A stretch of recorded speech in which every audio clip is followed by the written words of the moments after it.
as him existing. Maybe. But good catch.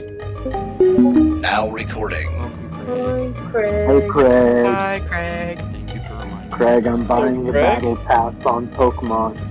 Okay, so this is taking place outside of canon. You guys are just going to use your current character sheets. And yeah, so that we're going to pretend like this takes place like before you guys met each other and / or just like you guys are separated right now. Ooh. So, after several months away on your latest expedition for glory, treasure, or righteous deed, each of you find yourself back in Mornstead. This is... Okay, I also forgot to explain. This is going to be a more D&D focused session than we're used to. Okay. So there's going to be slight magics, slight like magical weapons and stuff like that. It's going to be a lot focused on roleplay. Unless we run short on time, which I very much doubt, there won't be any combat. So just get yourself kind of in that mindset. So after your latest expedition, each of you find yourself back in Mornstead, a town you know well from your many years spent here. It's not a particularly notable town, but for you it was home, at least until you set off to find your place in the world.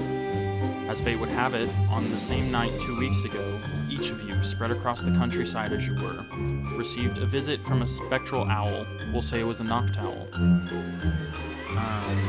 And tied to its leg was a very real scroll detailing the following message. I hope this message finds you in good health and good spirits. As one of the shining stars of Devonshire, it would delight me to no end to have your attendance at Atwin Tower on the night of the next new moon. We are to celebrate the success of my protege in his expedition under the King's banner, and a formal banquet shall be served in his honor. I would greatly appreciate your presence. Signed, the Archmage Ulick of Atwin Tower. Now, you know of Archmage... Oh, holy shit, why can't I say that word? One more time. You know of Archmage Ulick the Feeble, as some call him, though never to his face. You may have even met with him once or twice to have an incantation cast, or perhaps to reference one of his many tomes of forgotten lore. But while you know that he was once a mighty sorcerer, he has long since been confined to his tower and rarely, if ever, engages with the outside world. Now that you have rolled into Mornstead, and the gala is tonight, why don't you tell us a little bit about what you're doing in town during the day? We can go through individually, you guys could travel slightly as groups, whatever you decide. Let's go in alphabetical order, so start with Olo. No, okay. I think I would have come into town with Hemlock, I think. We would have been traveling together. Probably during the day I'd be going around to any bookstores or anything like that to see if they have any interesting things for me to study and read. And Hemlock would not go into the bookstores, but watch from the windows to make sure Bolo's okay. The reason being is he doesn't understand why people like it. There's just a lot of squiggles. Okay. I fuck with it. Bud, how would you spend your day getting ready for the gala? I think upon arrival to town, Bud is going to kind of scope everything out, see if there's anything that looks askew, anything that could be potentially hazardous, and then probably just hang around the outskirts until it's time to go to the gala. Okay, absolutely. I believe Clay is our next. Yeah, I think I would just be kind of walking around seeing if there's a place that I can make sure that I'm dressed all nice and pretty for the gala. I'm not really invited to these kind of things often, so I want to make sure I look nice and don't make too much of a fool of myself. Absolutely. So just kind of primping and preening. What do you think Clay would be wearing? What do you think he would be looking to find? I think that he would be trying to find some a more formal hat than a cowboy, like his most formal cowboy hat. He'd be wearing his most formal cowboy hat, but he'd be looking for some sort of other formal outerwear to wear Okay, I fuck with with the it. cowboy hat. Here's where my alphabet gets a little bad. I believe Brisbane, you'll be next. All right, so Grisbin, I think he's kind of walking through the town trying to find the nicest store for clothes because Grisbin is a very unaware person, so he doesn't really care much for what's going on around him. But Grisbin loves the attention of people and wants to shine, so he is looking for the fanciest, most obscure, just he wants to look like a fancy dusk noir with a top hat and the little cape on the back of like a tuxedo. He's after that. Fuck yeah. Okay, we'll say that you got your top hat, and you get like a tailed coat to wear with the little vest button-up type thing. And would you like a cane? little. Well, Grisbin kind of floats, so I think I think yes, but it's more because I think it would draw more attention to him because he just floats. Yes. Like, why else would he need one other than to look like he owns the place? Fuck yeah, I love that. All right. Hemlock? Question mark. Yeah, so almost the opposite of what Brisbane was saying. Do I still have this hat that my icon has? Absolutely. Oh yeah, he wears it a little tighter. Yeah. He wants to look almost like he got thrown out of this place. No, not exactly. But he's just like, yep, this is my nicest. I'm ready to go. Also, Bolo, please hurry up. I don't want it to get dark. I'm trying to decide, do I want the history of Pokemon on the East Coast, or do I want to have the arithmetic book? I don't know yet. I'm trying to figure it out. They probably say the same thing, so just get that one. Well, okay. I know you don't know numbers that well, but one has numbers and the other one doesn't have numbers. Oh. So numbers or no numbers? How many numbers? This one's got a lot of numbers. No numbers. No numbers. Okay, I will take this one then. I will buy the book from the bookshop. Hell yeah. With that, we will lead into Lady. How would you spend your day preparing for the gala? Oh, you already know. Alright, so obviously I'm gonna try to find the biggest, sparkliest shop to walk into, right? And I am going to obviously like talk to, I know you guys been in cool like shops where they're like, oh well that looks amazing on you, so I'm gonna find the most hyped up salesperson in there and I'm going to dig around and be like and try on like 40 different things until I go back to the first thing I tried on and I vibe with it, buy it, and then I'm like just spending time trying to like look all dolled up for the gala. Absolutely. What We'll else? say that there's. I don't have a map of Mornstead, nor do I care to look one up. We'll say that there's one like fancy dress store in town. So you encounter Clay and Grisbin in there.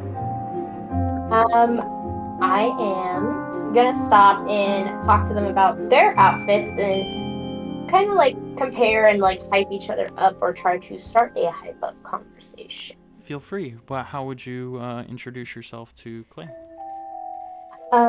Clay, since I see him, I obviously see his cowboy hat and everything. I'm like, oh my god, what style are you going with right now? Kind of just like inserting myself into a maybe unwanted conversation. Just kind of like how people talk to each other in public, just kind of like super friendly, just because. Absolutely. Yeah, and I'd be looking super startled because I'm like, oh, this like really shiny Rolf is suddenly talking to me, and I feel underdressed. Like, oh, well, thank you. I'm just looking for something a little nicer to put on. I'm going to this gala tonight, but I don't really know what to wear. But you look gorgeous. This is great. I need some advice. I don't know. what to do or how to fit in. My God, you came across the right person. So, how loud do you want to be in the room? Well, I don't need to call too much attention. I just want to equally fit in with everyone else. Okay.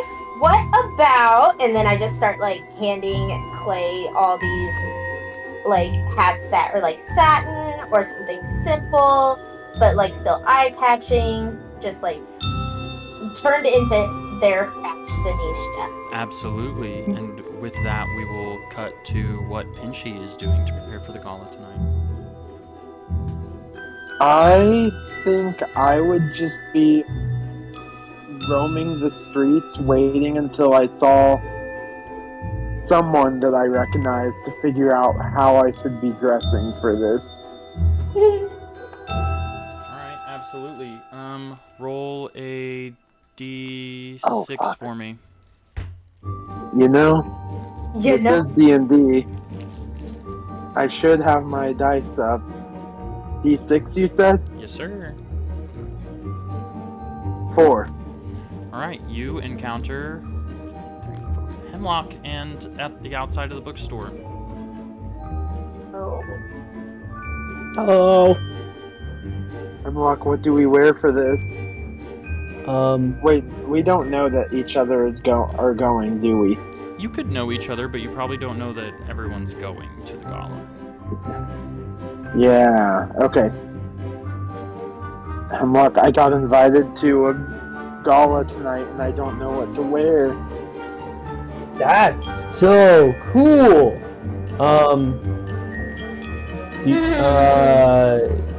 Gosh. You want to wear my second hat? my second. You have a second hat? Didn't we already establish this? Absolutely. Make it simple. Okay. So Hemlock like tips up his head a little bit, and his like big hat like pops up a little bit, and you see underneath like a smaller like traditional wizard cone, like blue stars moon hat underneath. It's like, I got another one. I would love that. And yeah, so Hemlock like almost does like a hop, since he doesn't really have hands. He like hops really high, and both hats like go up in the air. And now he's gonna try to like just grab the one, or can he just do it? Yeah, we'll just say you do. Yeah. And he's like, here you go.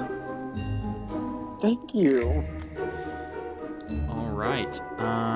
Can I have Bud and Grisbin both roll a d20 for me? And Clay, decide if we're gonna go with higher or lower. We'll go with higher. Ooh. I got a 17. I got a 6. Alright. So, we will be following Bud's perspective here. The day grows late, and as the sun sinks low in the sky, Bud, you make your way north of town, through the rolling hills and the wheat fields in a light rain that begins to soak your coat. After 20 minutes of walking along a muddy road, you come across a rocky crag topped with a slender stone tower made out of a light-gray stone. It is several stories tall, topped with a silver conical roof. Surrounding the base of the building is a small garden of colorful flowers and leafy bushes. There are no windows on the tower, just a simple set of wooden double doors where the path meets the tower. As you knock on the door, you hear the heavy sound of metal locks unlatching, and with a clunk, the door begins to open. The rest of you, having already arrived, hear from no particular source a familiar chorus of handbells chiming, indicating that the tower is opening. As the large gold-clad doors swing in, you see the rainy outside world and the outline of Bud in the sunset. Bud, as you walk in, you feel the welcome mat beneath your feet depress slightly, and a swirl of magical energy surrounds you as your hair, and clothes are immediately dried and the mud is wicked from your boots, leaving you perfectly clean. Oh good, I hate wet hair. Can everybody make Maybe. guess, a specialist knowledge roll. It's supposed to be an arcana. Okay. What are we rolling with the D100? D100, yes. Okay. Sorry for asking for clarification. That's okay. And Cole, when you're rolling, do you know how the D100 system works? No. When you roll, you want to get the number that's in your skill or lower. A higher number is worse. A lower number is a success. You said specialist knowledge? Yes. I got a 48 out of my 50. I also failed. Wait, I got an. I failed hard. 30. I passed. Yeah, I passed. I rolled Yeah, a same. 26 out of 50, so I passed. All right. Ooh. Oh, wait, no, I also pass. We want to roll under, right? Yes. Yes. Yeah, okay. I got 30 out of 45. We're good. Okay. Those of you that succeeded recognize this doormat as a prestidigitation spell, which is used to clean guests as they enter. But if you would like to make a perception check, I would love to make a perception check. I bet you would. I rolled a 1. yeah, Ah! Whoa. you notice All right. that despite the fact that the tower didn't have any windows on the outside, the view from the inside has windows that do not match the hilltop you just left. Instead, they're looking at the clear sunset hanging over a gently waving oceanscape. In front of you is a vast parlor, complete with... Oh, I guess I can open this up. On the fucking thing. That's not...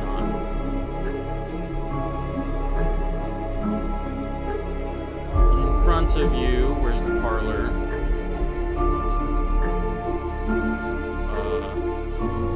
See, and this is why I made the layers, so I can see. Yep, that's the parlor. Alright. We're gonna pretend like these rooms are connected the way they're supposed to be, and not just hastily thrown together. In front of you is a vast parlor, complete with a... Whoa! It says parlor, but we're not in the parlor room, we're in the foyer.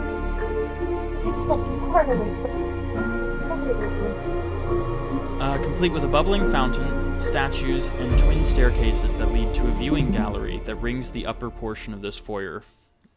Floating about are trays of champagne glasses that hover at shoulder height. Strangely, you notice this square room is larger than the outside of the tower that you had just entered. There are several doors leading out of this room and nearly a dozen people conversing about. Perhaps you recognize a few of the faces from the area. Hold on. Let me get to my character sheet so I don't describe this person wrong. Where the fuck are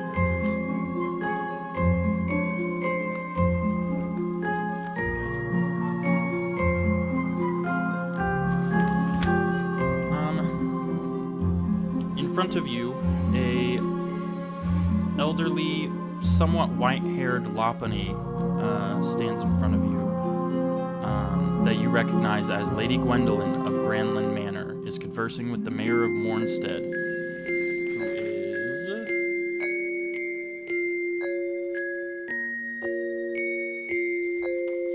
Hold on.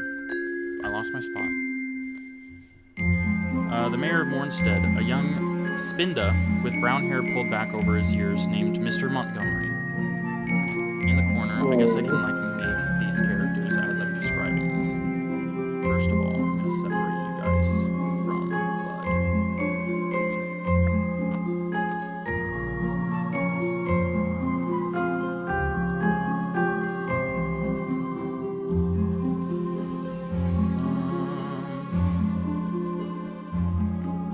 Make all these people purple.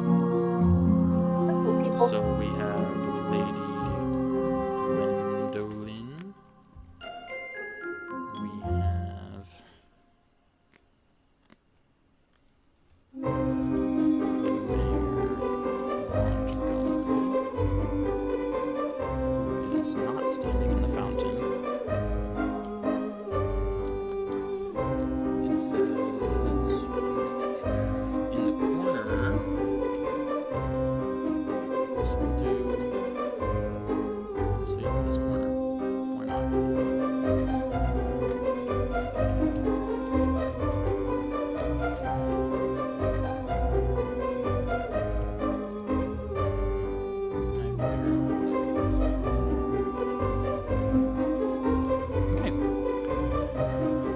In the corner, you see a thwacky in a chef's hat.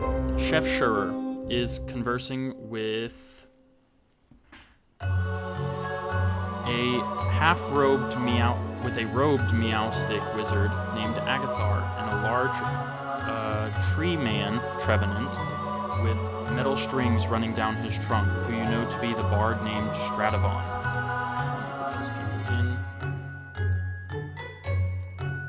God dang it.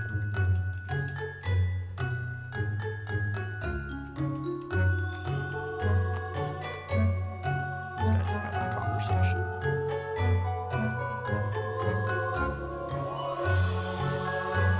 They are all lit by the streaming golden light of sunset streaming in from the windows.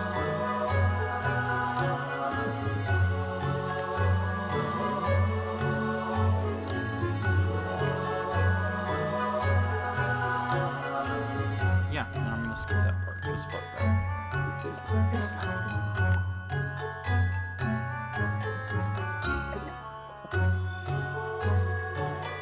Okay. The doors at the end of the room slowly creak open.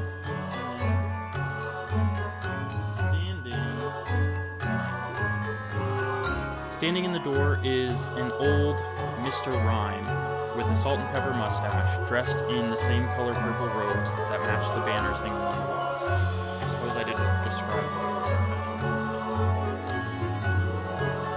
So, the foyer that you're standing in is a large parlor of marble, complete with a bubbling fountain, statues, twin staircases, blah blah blah blah blah. There are several purple banners that hang on the walls, in addition to a dozen or so paintings of far-off lands. There is a large wooden door with bright steel banding that leads to the outside world, a doormat that will blah blah blah, and a door chime that sounds like a choir of handbells anytime someone arrives or departs. So, he walks in, matches, the color purple matches, blah blah blah blah blah, and he speaks.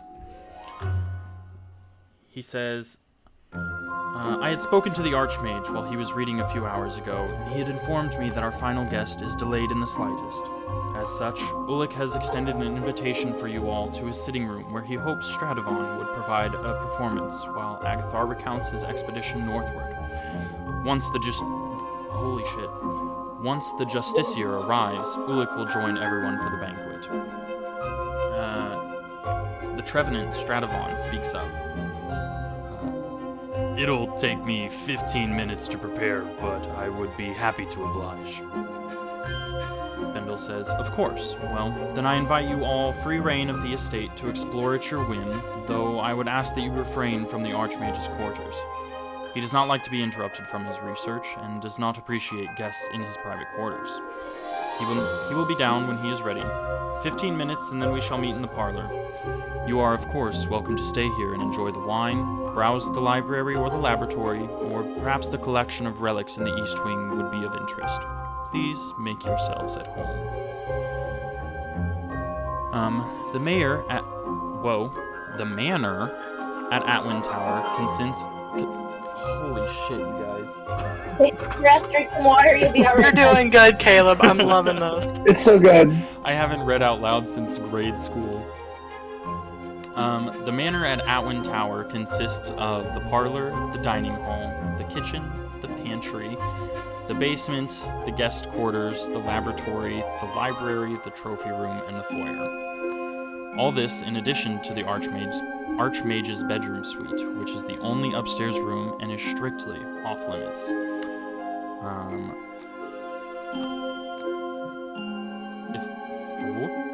Don't read that sentence. I like it. Don't read one. I need to create the butler, Bendel. This is the Mr. Rhyme.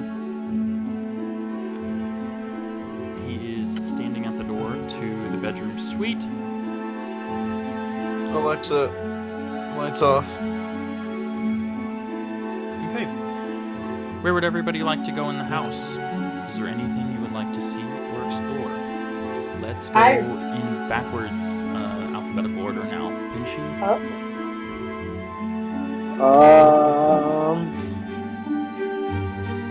I I want to go up those stairs to that door that was on the left. Okay, Doesn't. absolutely. As you approach, Bendel speaks up and he says, "As I had once said before, the Archmage would much prefer not to be bothered. If you could explore anywhere else in the mansion, just not this room." And I sneak past him. You can roll a stealth check.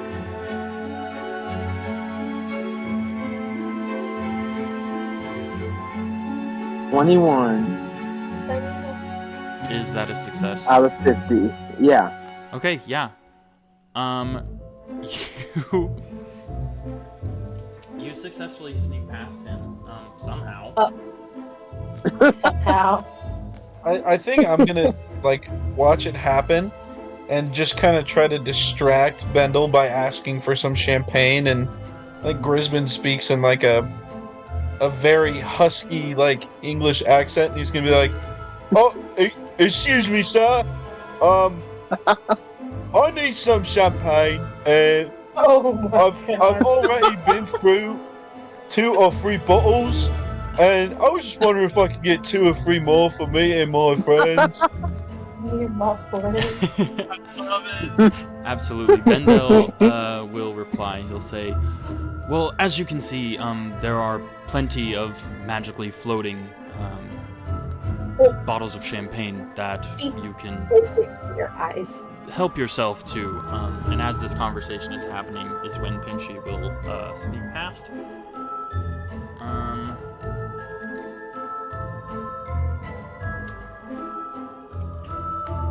As you sneak past Bendel, Agathar peeks over and notices you trying to sneak in, and he says, "Wait!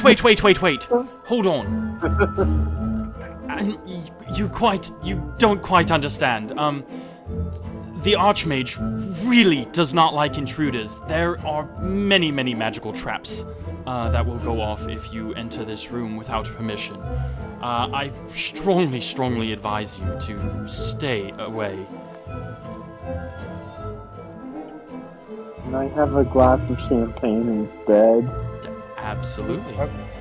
I think Grisbin is going to like hand you like 6 that he's been just floating around and grabbing, and he's gonna be like, "Oh, here, I got one for each of us. You can have 2 if you want. I'll just float up." And I think he tries to go up, but he's drank enough of this. I'd assume it's magical champagne, so he could drink it, and he just kind of misses and fumbles and drops one at you. Absolutely. Roll. Actually, I'll roll. I want to just cast it in my mouth.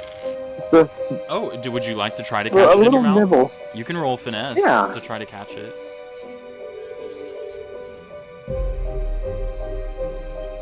82 out of... Never mind. Out of 60. Fail.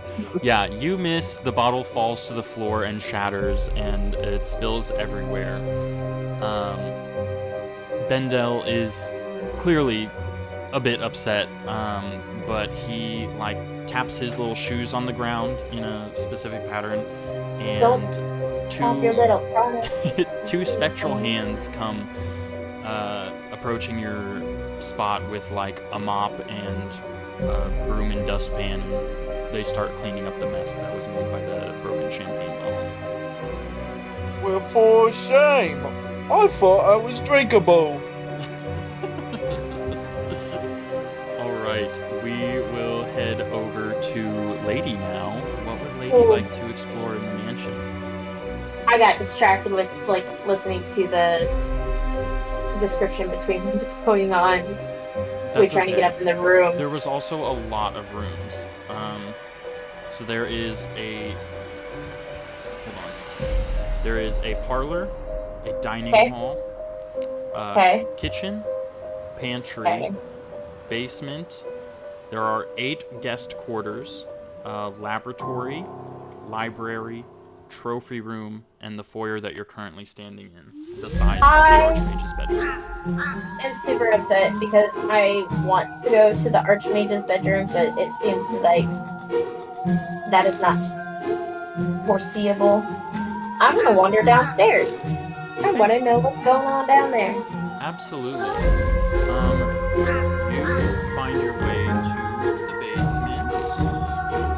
Okay.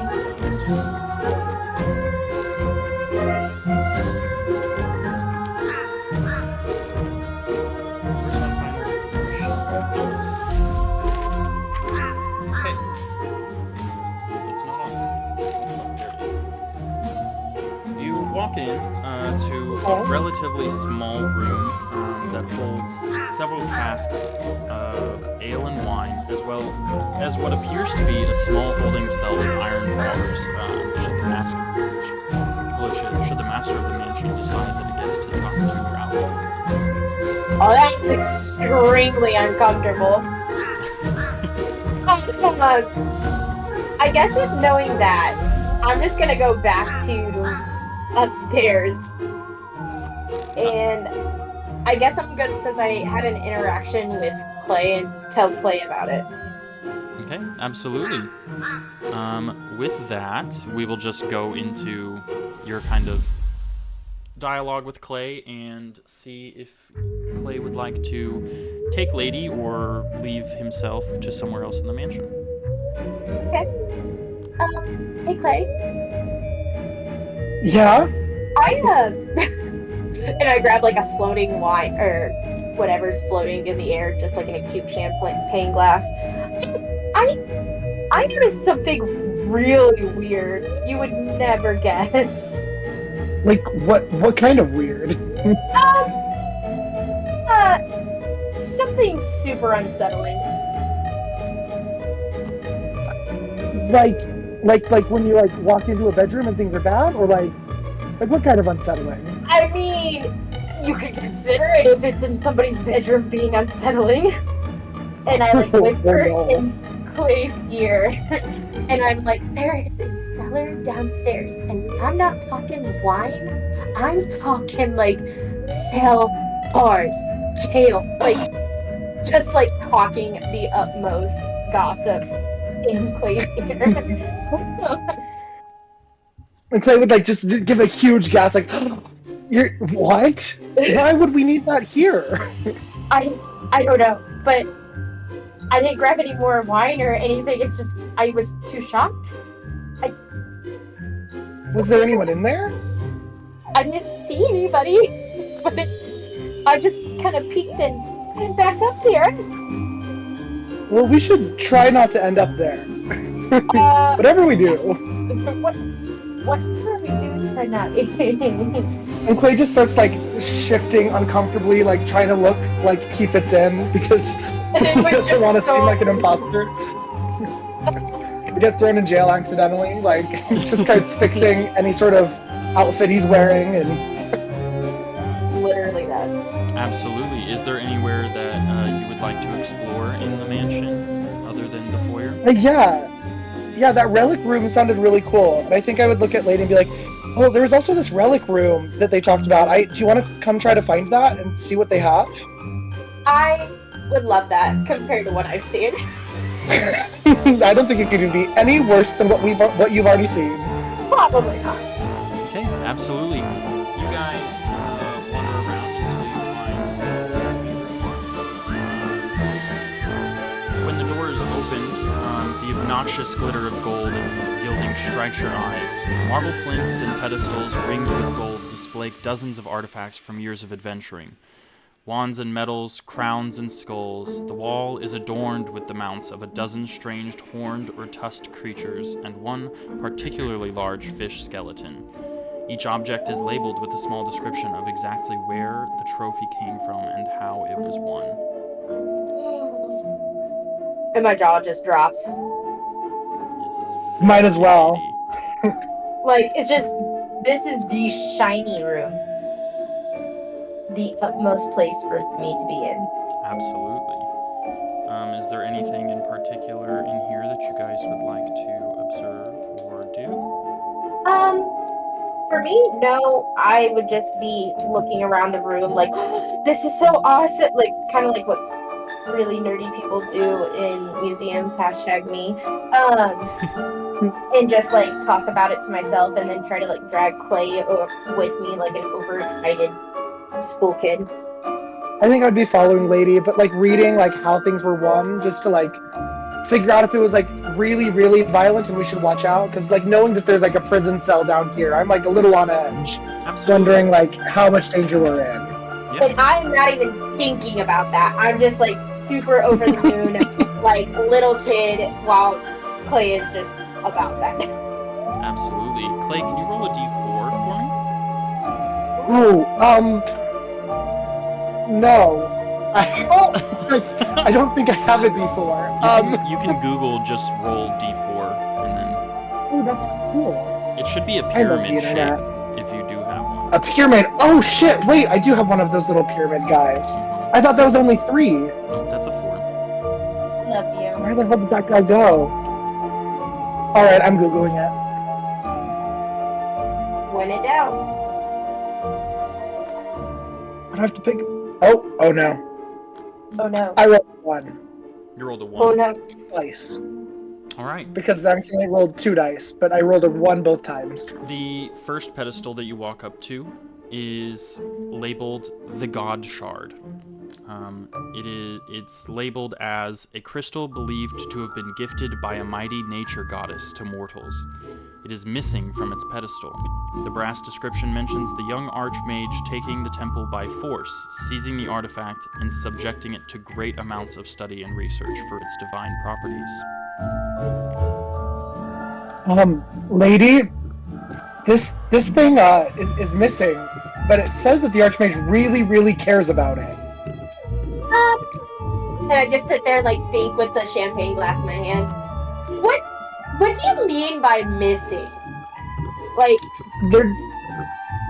It looks like there should be something there, but it's not, unless it's invisible. But I have a bad feeling that it's just not here. so not that I don't love this room. I feel like we should not be in here anymore. I think that's true, and we should try to make it so nobody knows we were here. But we've got. I got your back. You didn't take it, right? 'Cause I didn't take it. I didn't take it. I got you if you We were got here me. together. We got each other. Yeah. We went downstairs and freaked out about the cellar, okay? Worst case scenario, we'll go down together, but we'll be safe. We'll be safe together in prison, I guess. I guess. Let's come back. All right, with Yeah. that, we will move to Hemlock and what he would like to do during this 15 minutes of freedom. 15 minutes of freedom. So, what all information was given to Hemlock about like extra rooms, or has like anybody told him that he could go specifically anywhere? Yeah, the butler stated that you could wander anywhere in the mansion and explore for the 15 minutes while Stradivon, the Trevenant, is preparing for his musical performance in the parlor. Okay, sorry for the recap. That's okay. A lot's I'd happening. There's a lot. Yeah. And you said there's like the guest rooms. There are. I think Hemlock wants to sneak off to a guest room. Absolutely.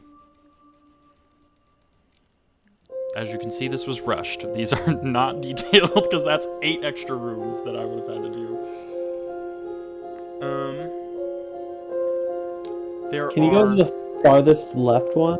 Sorry. You're good. I'm just going to describe this a little bit. Oh, yeah. There are 8 bedrooms in the mansion for the staff and guests, which are Agathar, Bendel, Sharer, and 5 guest rooms.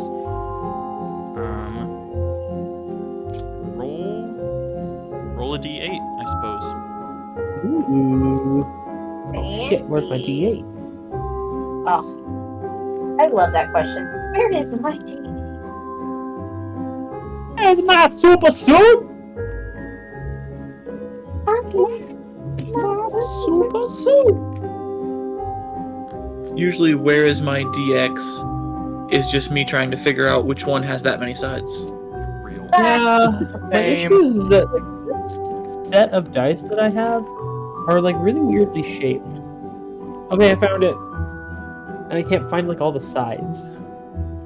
I rolled a 7. You rolled a 7. The room that you enter is one of the guest rooms. It is fairly plain, just generally set for anyone to be comfortable in there. It's essentially like a fancy hotel room. There's a bed, there's like an attached bathroom and a sink and a cuck chair and all that. I'm sorry. Hemlock sucks and sits in the cup chair, and, like sinks into it and goes, yeah. Yeah. Alright, cool. I was not ready for cuck chair. I just spat out my drink. I wasn't ready. It's what it is. It's real and you all know it. Yeah. I know. I just wasn't ready for it. Would Hemlock like to spend the entire 15 minutes sitting in the cuck chair? No, because he's gonna jump on the bed a little bit too. Okay. Basically, is he gonna explore anywhere else in the mansion? No, he's just gonna hang out in this one room. Sounds good. That brings us to Grisbin. After your little stint with Pinchy, would you like to head anywhere in the mansion to explore? Sorry. Could you list the names of the places available? Absolutely. There is the parlor, the dining hall, the kitchen, pantry, basement, guest quarters, laboratory, library, trophy room, and the foyer which you're currently in. Okay. Is the chef currently in the kitchen? Would you like to go to the kitchen? I would. I think I would love that. All right, absolutely. You go to the kitchen. The chef is not found in here. Aw. Chef is not found. Can I? Sorry, let me describe where you're at. The kitchen is a complete mess. It is dominated by a large central hearth and multiple basins, tables, and ice boxes. There are a dozen spectral hands floating about, cutting vegetables, preparing dishes, and scrubbing plates and cutlery. Okay. So, do I notice any booze in the kitchen? Roll a perception check. Okay. D100. That is a 2. Fuck yeah, there's booze. My God. You actually follow the scent of booze out of the kitchen and through the doors into the pantry, where you find a large stockroom full of hanging hams and sides of beef. Burlap sacks and oaken barrels line the walls. There's a large rack full of spices and cooking supplies, as well as a large shelf, which we're counting as these diagonal ones, holding nearly 100 bottles of assorted wines and liquors. A large pile of perfectly cut firewood is stacked 6 layers tall. Okay, I think Grisbin walks in and he's just, oh my god, this must be heaven. Even though I think I was supposed to go there before I ended up as a ghosty ghost. Absolutely. You do find Chef Scherer, the thwacky, in here.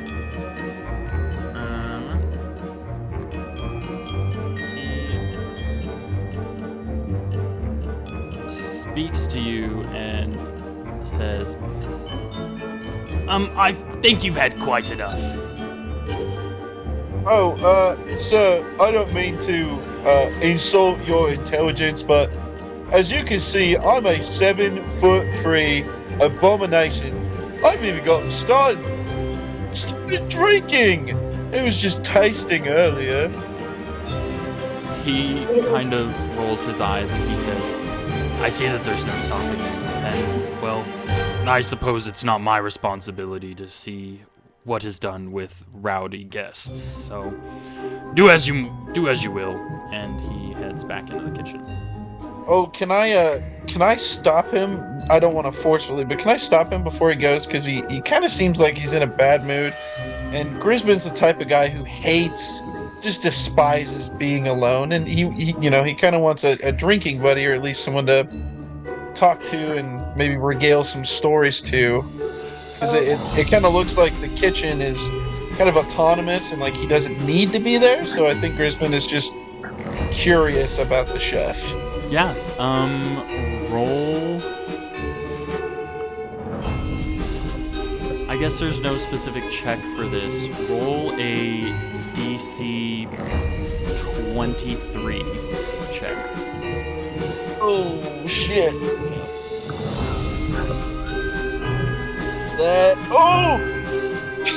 It's a 22. Shut up. Okay. It's a 22. So,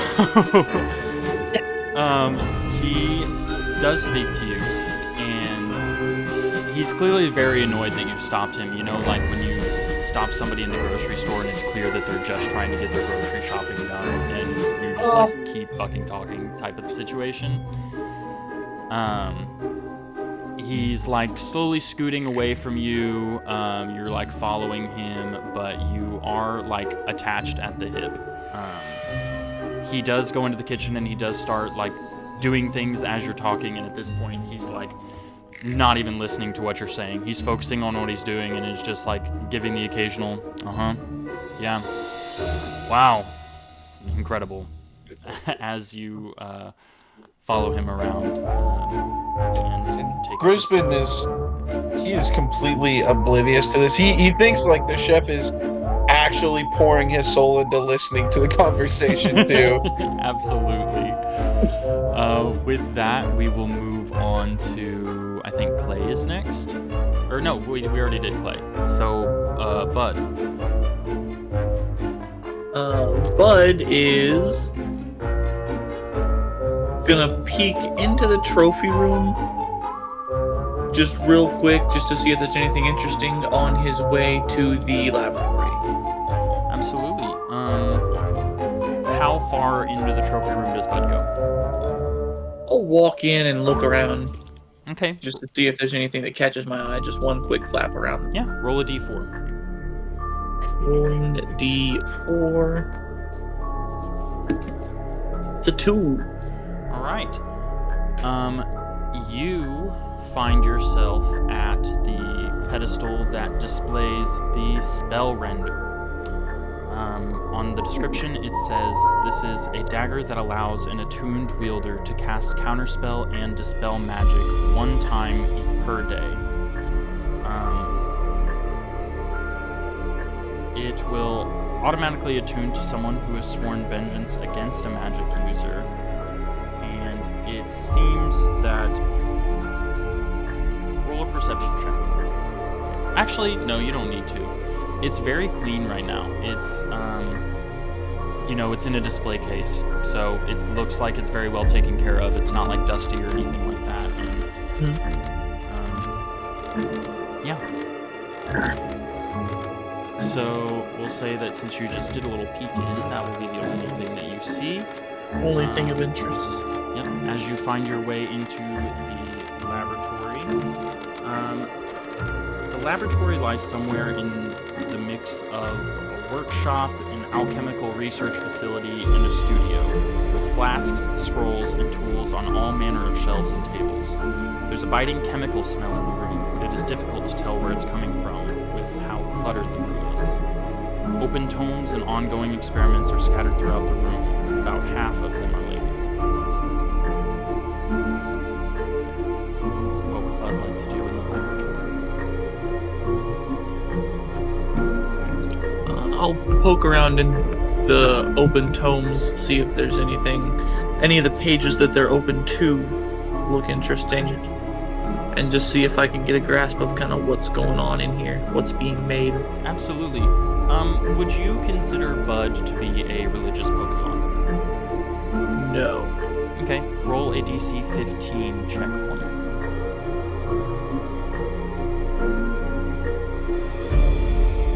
'88. Okay. The tome that you find yourself looking through is clearly about religion, and you quickly become disinterested before reading too far, and you pushed the information out of your brain. Like, you didn't pay attention to the small bit that you did read as soon as you found out that it was about religion. The next thing that you find or slash look through will be a DC 30 check. That sounds a little easier. Hey, 10. All right. You find yourself looking through some lab notes. It says it describes experiments. It says, in the Grand Garden Temple of the South, recovered a dark crystal. Must have been valuable, as the priests were willing to sell their lives to protect it. Extensive research has been done on the crystal in an attempt to harvest its power. Unfortunately, nothing was able to be extracted before cracks began to form, and it was reduced to a trivial trophy.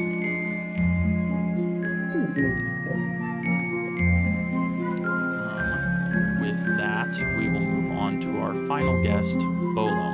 What would you like to do? I just want to double check. We are level 5, so I have my keen intuition. Absolutely. Okay.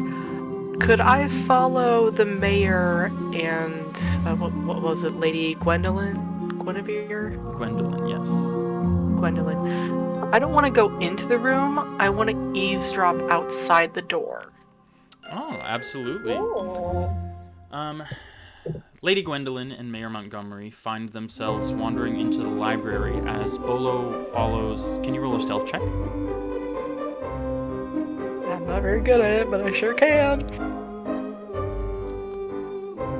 50. Yeah, you follow just a little too closely. They notice but don't really take much, like, they notice but they don't seem to care too much that you're following. They I just... do that thing where it's like, oh, look at that beautiful painting right Yeah. there. And Yes. they buy it. They just think that you happen to be wandering in the same direction as they wander into the library. And Well, actually, if they're in the library, I would also go in the library, but I'd be like perusing the books, seeing what the Archmage has, and be like, oh, I read this, have I read this? But I'm really eavesdropping in on their conversation. absolutely. Ooh. Since your stealth failed, we'll say that they can totally tell that you're eavesdropping as you're not going too far away, and you keep like giving them side-eye glances that they are catching from you. Okay. The library is, the description states, a musty smell pervades from this room, where every wall is lined floor to ceiling with bookshelves that are stuffed with all manner of research tomes, historical accounts, diaries, and loose notes. There are additional rows of stacks containing newer books, including a particularly large collection of books, all authored by Ulig on the nature of the planar travel, as well as personal notes, recounts, receipts of trade, contracts, and dissertations. As you eavesdrop on Lady Gwendolyn and Mayor Montgomery, could you roll a finesse check to see if you can actually hear what they're saying? 60. I pass. That's a pass. Yeah, because I have a 65. All right, absolutely.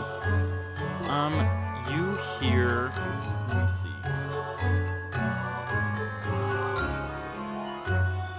You hear Mayor Montgomery speaking, and he's talking to Lady Gwendolyn about how.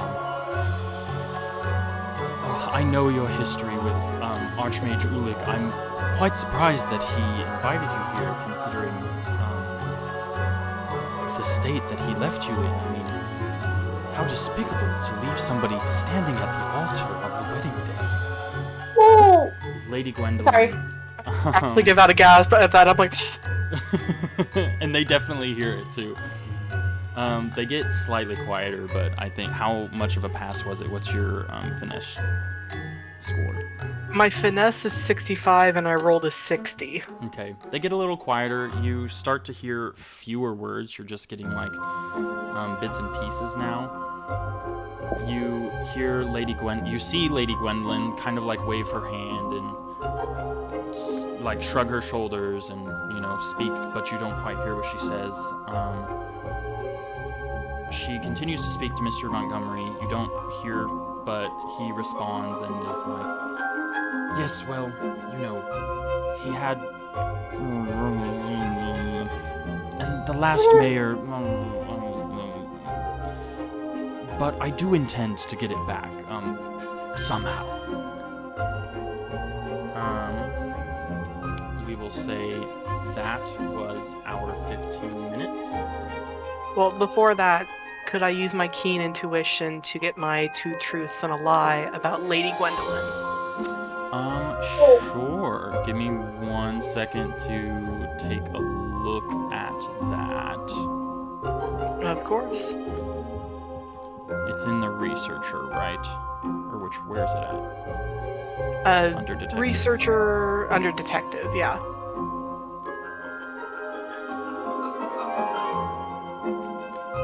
Okay. I mean, I have the whole thing written out. Absolutely. Give me a second. 2 truths and 1 lie.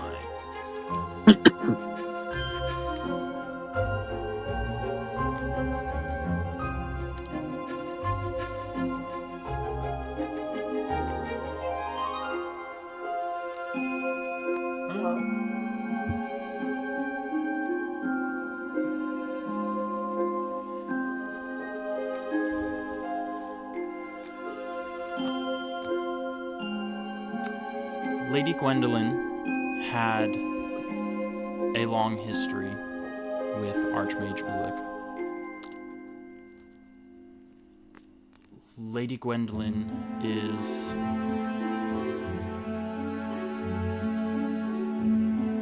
a very petty woman, and Lady Gwendolyn has been holding on to a love letter that Ulick wrote her many, many years ago. Alright, thank you. As everyone does their respective tasks,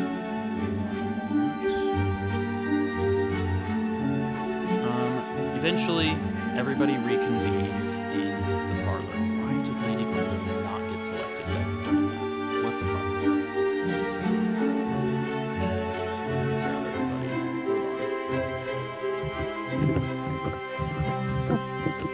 Am I still attached to the chef's hip? Oh, absolutely.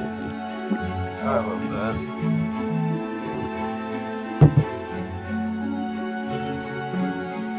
Also, sorry to break character, but seeing Spinnerack just outside the mansion. He wasn't invited. We'll say We're the at ones this who point, See like the Allowed. sad dogs in the windows At in this like sad point in time, movies. he was still He's like in- pawing at the window. at this point in time, he was still. It was before you guys had met him. He's still like in Mr. Meriwether's mansion, living out his life. Okay. This is where he got all those cherry berries. Yeah. This is how he makes the cherry berries appear. Okay. Eventually, everyone reconvenes in the parlor, backed by windows displaying a black, starless expanse. You see Stradivon the Trevenant standing on a large rug at the back of the room. As you get a chance to look at him, you can see his hollowed-out tree trunk of a being with silver strings running up and down his torso.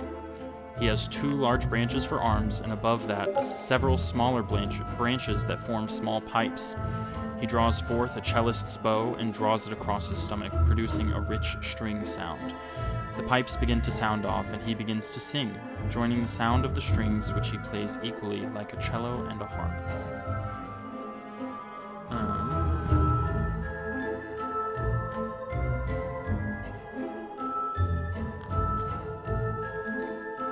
Oh, I guess so it was just the party that had joined you guys at this point. Mayor Montgomery and Lady Gwendolyn have each returned and are seated on a couch, while Agathar and Bendel are preparing several waist-high pillars topped with strange shapes beneath fabric, obscuring what lies beneath. So, you actually are not attached to Chef Scherer. And... did it say Agathar? Yes. Bendel turns to you once you've returned, and he says, I hope you found your time within the manor interesting and informative. Can I get you anything to drink?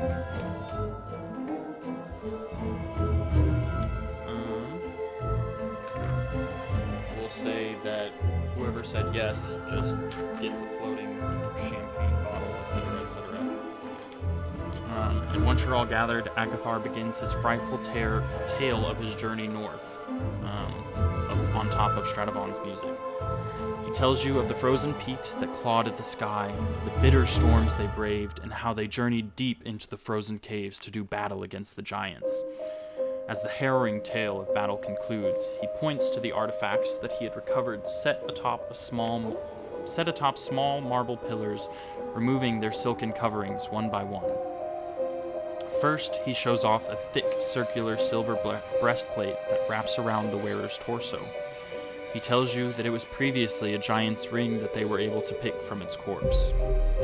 Next, he shows what looks like a massive pearl, as big as an apple. He tells you that he found this globe of modify memory set into the earrings of the giant queen. The poor bugger that picked it up before we knew what it was completely forgot what he was doing there. Blanked out his last 10 minutes entirely. And on the final pillar is a pair of matching ram horns carved out of an off-white ivory and banded with iron wraps. He informs you that they allow whichever pair of people are holding them to communicate across great distances, as if speaking face to face.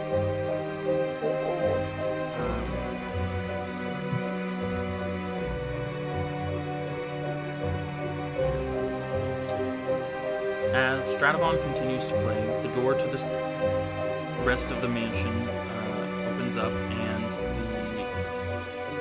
the wacky chef, Scherer, enters along with the wafting smell of delicious food. He says, "Dinner is ready to be served." Bendel speaks up and says, "Very well then." He leads you all into a long, slender room dominated by two features. Hold on. Let's just get everybody in there. It's going to be a little sloppy, but It's fine. pretend we're all in this room while I read, and I'll fix it up. He leads you all into a long, slender room dominated by two features. The first being a grand copper-topped table that can seat however many seats I have there, because it's more than what was supposed to be. Secondly, a massive portrait of the Archmage hangs on the northern wall.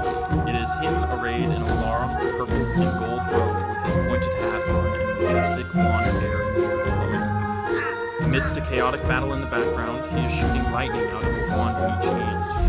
Each of you is guided to a seat that has your name written in calligraphy across a napkin. As Chef Scherer begins to bring out the first course, we're gonna pretend like these are Pokemon. Smoked griffin rib on a bed of crown root, batnet, and silken greens. Bendel returns with more beverages.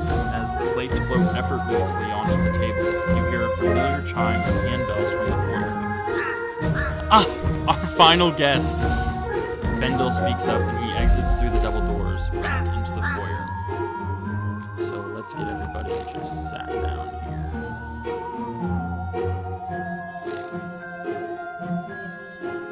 Put you guys down. Chef Scherer's doing his thing. Stradivon. Oh, hey, Bolo. Hello. I'm gonna have to talk to you after dinner. I got some juicy supplements. Yeah, and I learned what a cuck chair is. Oh my god. I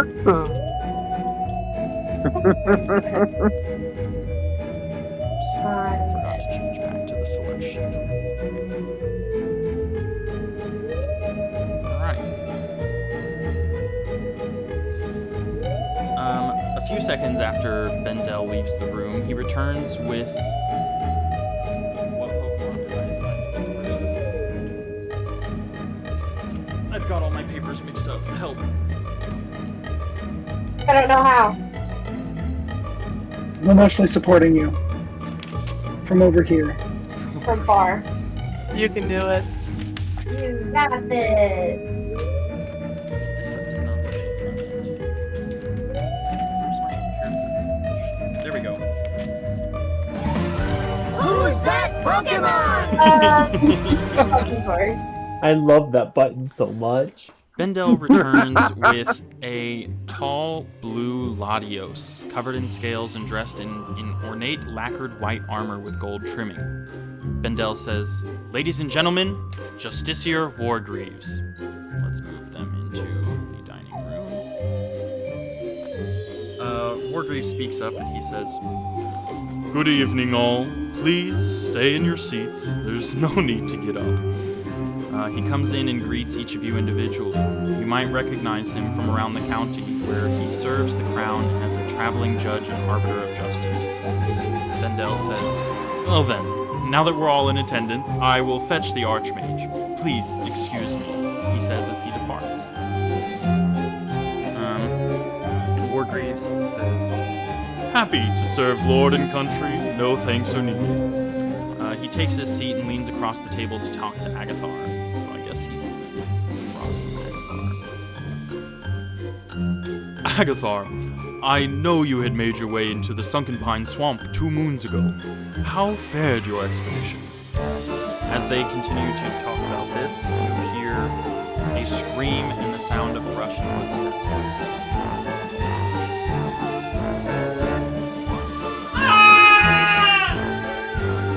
Sweet I hope that Jesus. It did. Where's he at? Bendel rushes through the double doors as he bursts through and shouts, "The Archmage is dead!" Amidst gasps, several of the assembled guests shoot to their feet. Lady Gwendolyn faints into her chair. Mayor Montgomery rushes to her aid. How are each of you responding to this development? Okay.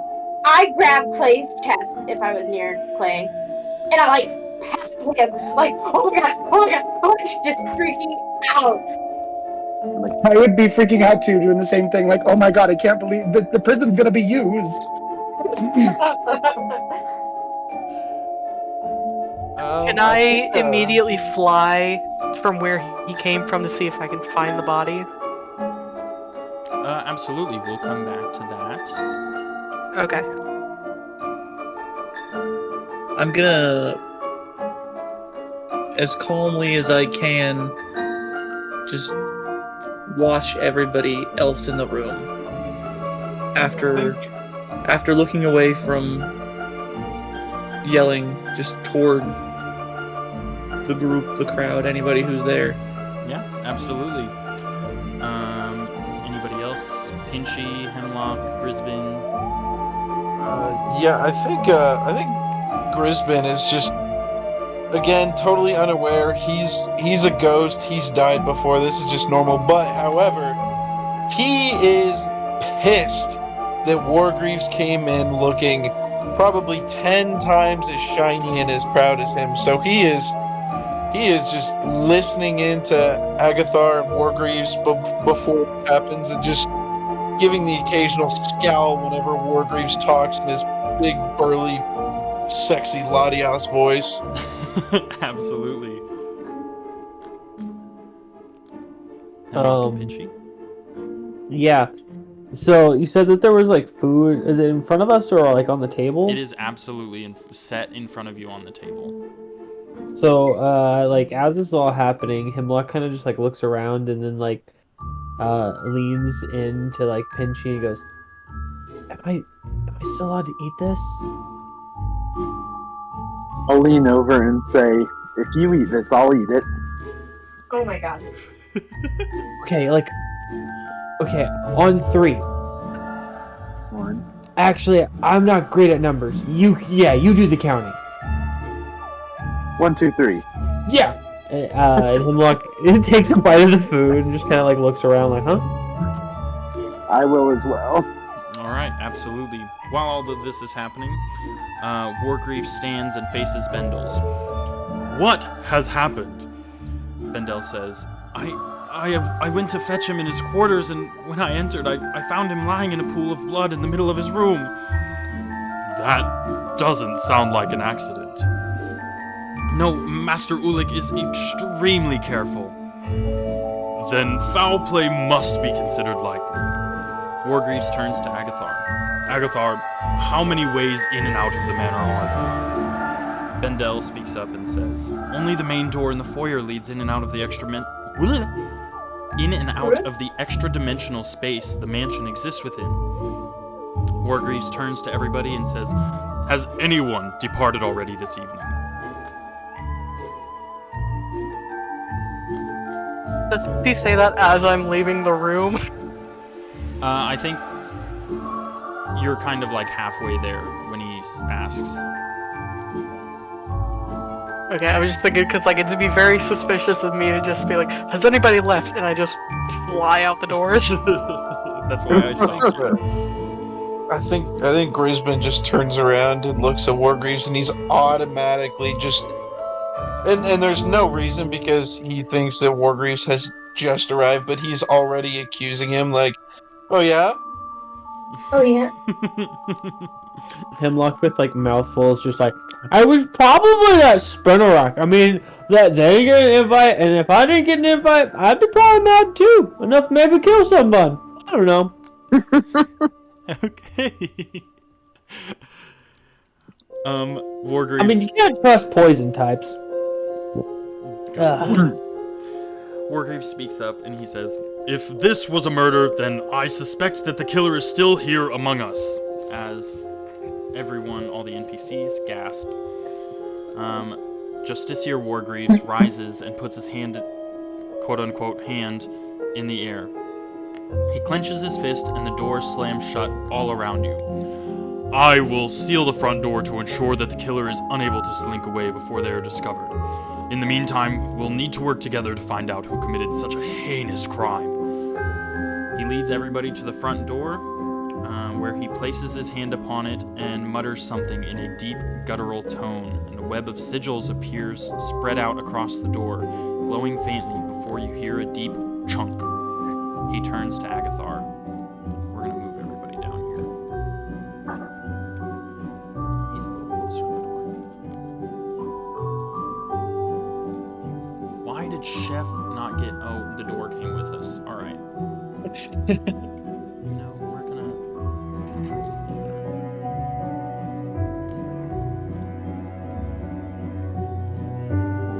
There we go. Everybody's in here. Where was I?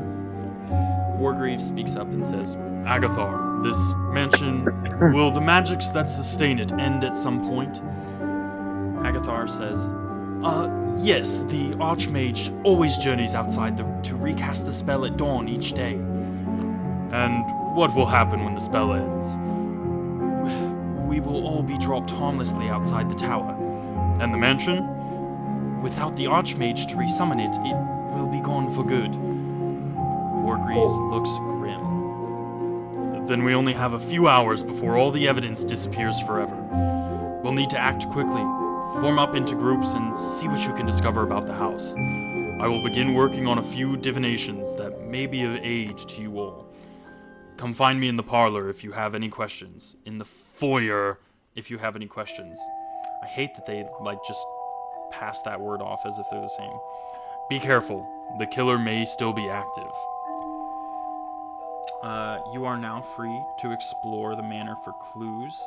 The front door is sealed with powerful magic, so there's no escape for the killer until the mansion disappears at dawn. What would you all like to do? Would we like to start with Bolo heading into the bedroom? Yeah, because I want to go in there and see what's going on. I will follow behind if she's not too quick. Anyone else? I'm staying on Wargreaves' tail. Sounds good. Lady Clay, Hemlock Pinchy. I really don't know at this point in my life. I guess I would look at Clay and start talking to Clay and ask where Clay think we should go, considering the prior knowledge we already know. I think we should start interviewing people. Make this an investigation. Because they have to be here with us. That's fair. So we could split up and look for clues. All All right. right, Shaggy. We will get back to that. Hemlock and Pinchy. Yeah. One, I just realized, AC and Winsburg is under, I think, tornado watch. Yeah. Poor What's that? sweetheart. Oh yeah, I've been under tornado watch for a while here. A watch is just a watch. I Yeah. know. I just had Now, finally when gotten it the says notification. I warning, was like, that's huh. when you go outside. Well, yeah, we live in this great. Hemlock just, I guess, goes up to Pinchy, is like,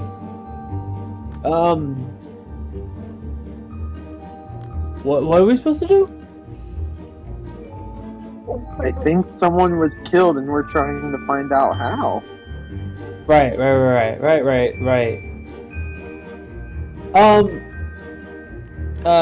Hemlock goes over to Grisbin, is like, Mr. Ghosty dude, if someone died, can you like talk to their ghost? Well, not quite. I think the way it works is they have to want to be reincarnated. For me at least, I don't remember my past life. I just remember how I died. I was up on top of a cliff, somehow getting in a monstrous fight with a go-goat. And I fall off, and next thing I know, I'm good as gold. Grisbin. Okay. So, but in theory, if there was another ghost around just hiding, would you be able to, like, find them easier? I'm not trying to be, like, ghost racist. I'm just wondering. Oh no, you're perfectly fine. I mean, I don't Is there a really ghost think here so. now? Hello? Is there any ghosts around? I think I'm the only one. Okay, well, it was worth a shot. I'm just gonna turn around and drill a hole in the back of Wargreave's head with my eyes. Absolutely. Pinchy, what would you like to do?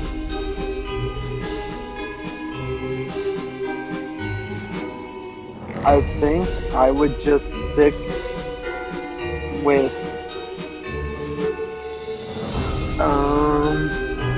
Grisbin and Hemlock, trying to figure out why this is happening. Absolutely. So, back to the party in the bedroom, Bolo and Bud.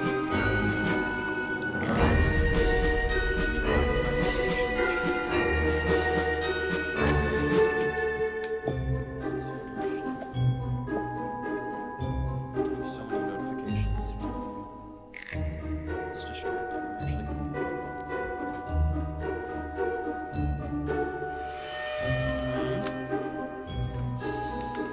In the bedroom, you find yourself in a room with an eccentric collection of gaudy decorations that adorn the walls and floors of the bedroom suite. Colorful rugs from the west depict strange monsters, while flags and banners drape across the wall. On a nearby table, amid of stacked books, is a marble bust of the Archmage, atop which his purple hat sits. Unlike most of the house that is illuminated with candlelight, this room is illuminated with 1,000 tiny points of light, like stars, set into the ceiling. There is a large four-post bed with deep purple fabric forming a canopy above the mattress. Currently, the bloody corpse of the Archmage Golik is lying on the floor. I suppose I should create that.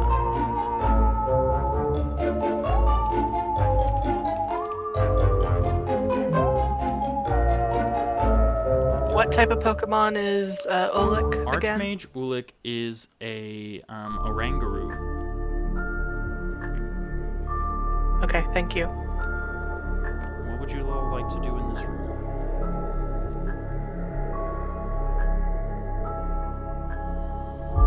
And I You go. Can I cast detect at least on the body, if not, I don't know, its area of effect, but just around, focused on Archmage? You can detect what? Just anything. So you're just like investigating? Yeah. Yeah, roll a medicine check to inspect the corpse. 28. What's my medicine? 30. Hey! Nice. That'll pass. Alright. Archmage Ulick lies face down in a massive pool of blood, surrounded by a broken wand, a pile of sealed letters, and a letter opener, all covered in blood on the ground. Upon closer inspection, the Archmage has a single massive stab wound through his heart. His robes are soaked through with blood. Can we tell? So, seeing that's a stab wound, can we look around for like a knife or something? That's what I was gonna say. Does the wound lend itself to a knife, or is it more like obscure shaped? I'll say there is a letter opener on the ground that is covered in blood. This wound, both of you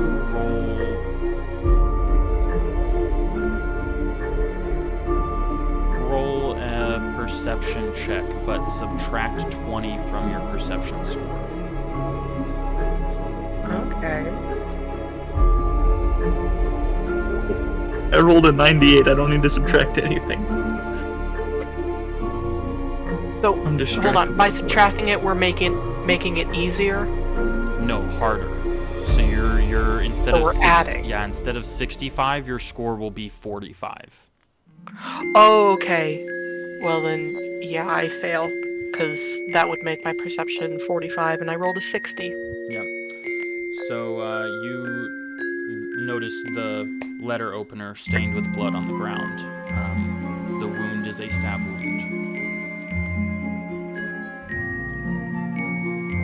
Can I keen intuition the situation that we have here? 2 truths and a lie about the dead body on the floor. Absolutely. Oh. The Archmage was stabbed with the letter opener. The Archmage was stabbed with a knife. And shit, I had a third one. I should have said it first. You're all good. 2 truths and a lie. Yes.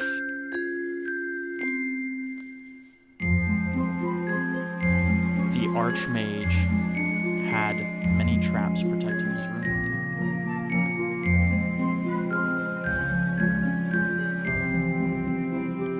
Knowing about those traps, could I look around to see if I can find any of them? Absolutely. Roll. I suppose you're a detective, so roll a DC 45. Check 40. Check for me. I got 40 exactly. Okay, yeah. One moment. You notice that most of the traps were magical traps. And you can tell that all of the wards and traps that led into the room have been dispelled. The alarm spell and the glyph of warding. Like they've been dispelled with magic, like the dispel magic spell. They have been dispelled. You can't tell how. You just can tell that they have Okay. been.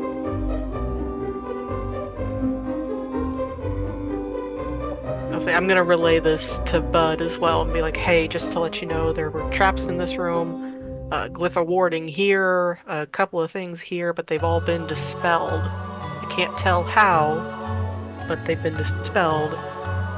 And I know that he was stabbed with either a letter opener or a knife. Well, there is a letter opener here on the ground, so that seems to be the weapon. Possibly, yes. And I do know, possibly, that Lady Gwendolyn is carrying a letter that the Archmage wrote. Many You know years what ago. you need to open a letter. Exactly. Letter opener. I don't want to assume. I don't want to make a mud bray out of you and me, but I'm just pointing fingers. Oh my god. I loved that. All right. With that, we will take ourselves to Lady in Clay, who intend to not investigate, talk to people to see what's the fucking word?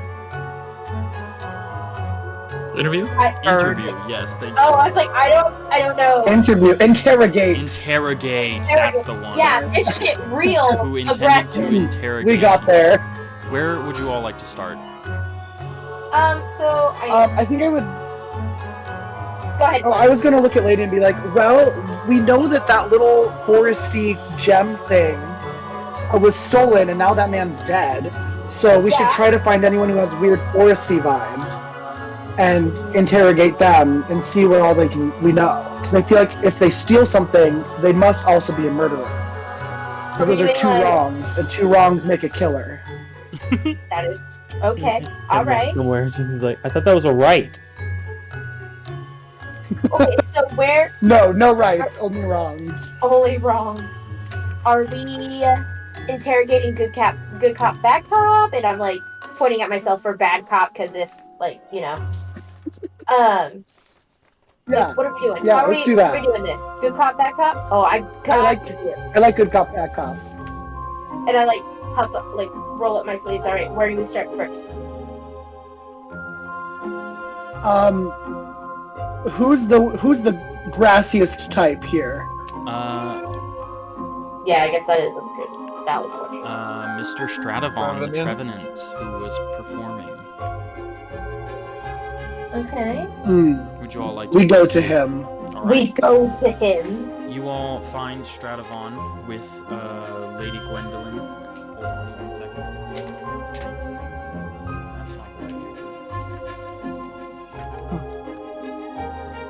That's not the right paper. That's not the right paper. That's also not the right paper. Where's the right paper? I don't know. Have you checked under the wrong paper? It's to the left. Oh, it's literally Find right two in front of me. wrongs, Okay. and it'll make. Stradivon is currently taking care of a distraught Lady Gwendolyn in this parlor. How would you all approach? Alright, so since you're good cop, I need you to go up there and be all nice to them. Yeah. I think so I walk up and be like, hey guys, crazy night here, right? Lady, Can I like look at their hands, see if they look mischievous? absolutely. We'll say that they are currently like sitting on a couch. Stradivon is like rubbing Lady Gwendolyn's shoulders as she like hyperventilates almost, and as you say, "What a crazy night!" She like, oh, and begins to sob in her hands. Oh no. Stradivon says, yes, well, it might not, it's quite the touchy subject. I mean, it did just occur. How peculiar. You're so right. And Lady just was like, that's real peculiar. Is there anything that you guys suspect or any wrongdoings that you guys might have had some bad blood between each other?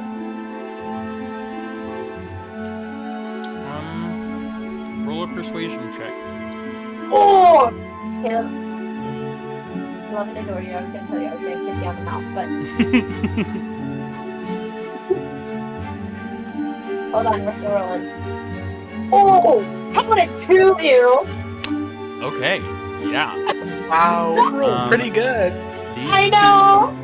These two are incredibly distressed, and as such, they are letting out things that they normally would be keeping close to their chests. Stradivon speaks up and he says, "Well, I swear it wasn't me. I had to prepare for the performance. How else could I have? I mean, but I suppose, yeah. I mean, the Archmage is the one who awoke me and put me in this body, but he did abandon me in the forest to my own devices. I mean, it's what led me to become a musician, but he did. It hasn't been until recently. We haven't talked in decades. Decades. Gwendolyn. Interesting. Gwendolyn, between sobs, speaks and she says, I once loved Archmage Ulik. We were in an incredibly loving relationship. I mean, we were engaged. But he left me at the altar. It hurt. Any reason why? Oh don't no. know. We disconnected for quite a while after that, but I mean, we've been trying to reconnect recently. Why else would I be here? I do still love him. Disconnected how? Another lover? And I'm just like eyeballing her the whole time, like He left me at the altar. I don't know. I want to put like a paw, hand stub, something on Lady Gwendolyn, and be like, I'm so sorry to hear. That's awful. I'm glad that he meant so much to you, and I'm so sorry about all of this. And as I'm like comforting Lady Gwendolyn, can I look at Stradivon and be like, so like, before we all showed up, where were you? What all were you doing here, dude? Me, I was preparing for my before you showed up. Hold on. Sorry. I was just talking to everybody in the foyer. I mean, we were all there until, I suppose, after Bendel told us to separate, but that was after you all had arrived. Did you see anyone like leave the foyer? I mean, we all stayed in the foyer because that's where we were told to wait for all the guests, and until the news came through that Justiciar Wargreaves was going to be late, and then, well, after that, I've been in this room essentially all night. I was preparing for my performance, like I said before. And it was a lovely performance. You sounded so good. I can tell music's quite your passion. Thank you. Lady's just staring still from over Clay's shoulder, just Stradivon thanks Clay, and he says, well, that is why I grew my branches and carved out spots for all my musical instruments. I truly do love the craft. Well, if you love the craft, who's your favorite musician? This will continue on as we pan back over to Pinchy, Hemlock, and Grisbin. Before that, can I just make sure I have who they are and what Pokemon? So I have Ulrich as an Oranguru, Mayor Montgomery as a Spinda, Gwendolyn as a Lopunny, Oranguru as a Latios or Latias. Which one? Latios. That is Okay. Wargreaves. Sorry, I have it written down weird on my sheet because I write weird. We have the chef who's a Thwacky, Stradivon who's a Trevenant, and I didn't catch what Agathar was. Agathar is a Meowstick. Meowstick. Okay, thank you. And was that everybody, or did I miss somebody? I believe so. It's a lot of people. Clay is a mudkip. Clay is a mudkip, indeed. I know all of you. Bendel is Bendel. Bendel is Mr. Rhyme. A Mr. Rhyme, okay. I think you missed that. But otherwise, Otherwise, Pinchy, Hemlock, and Grisbin, what are you doing as you stand in the foyer with Justice Your Wargreaves and Chef Sharon? I think Grisbin is I think I'm gonna use my evaluator trait. Okay. And I'm gonna try to just kind of pick up as much as I can for Wargreaves. Not really, because again, Grisbin gives 0 fucks that someone died. I think what I'm trying to do is size up Wargreaves and kind of get a feel for his abilities, because at least I think Dustmar and Latios are of relative size to each other. Okay. Your evaluator lets you know that Justiciar Wargreaves has 150 HP. So he is big. Yes. Okay. Then I think I'm gonna try to make some conversation with Wargreaves at the very least, just to kind of get a feel. Absolutely. What would you say to him? Excuse me, Miss Wargreaves. Could you just tell me how all of a sudden someone dies and you were just now arriving? Whenever that happened, may that be the case? Because if I'm not wrong, you are a very fast, jet-shaped being. Couldn't you have just flown in, got to killing, flown out, and then arrived? Are you intending to pin me as the murderer? The man of justice, the law that's here, the one who locked everybody in. If I were the one to have done this, which I couldn't have been, while I do travel fast, I do have history with Archmage Ulik, and I know that he is a very private person and would put many traps that I have no way of getting rid of on his... I mean, you must understand that there was a period of maybe 5 seconds after I entered here that this could have been done, and Bendel was with me the entire time. Well, all I'm saying is, we didn't know when you arrived, so as far as I can tell, you are in my naughty list. And Grisbin is like extremely drunk by this point, so he's just kind of rambling and accusing just because Wargreaves looks, again, Better than him. 1,000. Yeah, Wargreaves is like a studded out, like gold-plated armor, and I'm here in my fucking top hat thinking I was gonna look fancy as hell. Absolutely. He continues to just like push off your claims, saying that he is a man of the law, and other than Grisbin, Hemlock and Pinchy, just because Grisbin's too drunk at this point, you both know that Justiciar Wargreaves is a incredibly honorable person.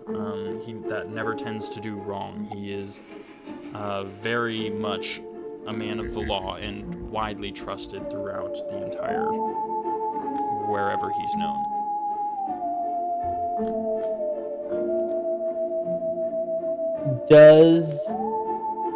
With all that being said, has Hemlock seen his type before from his past?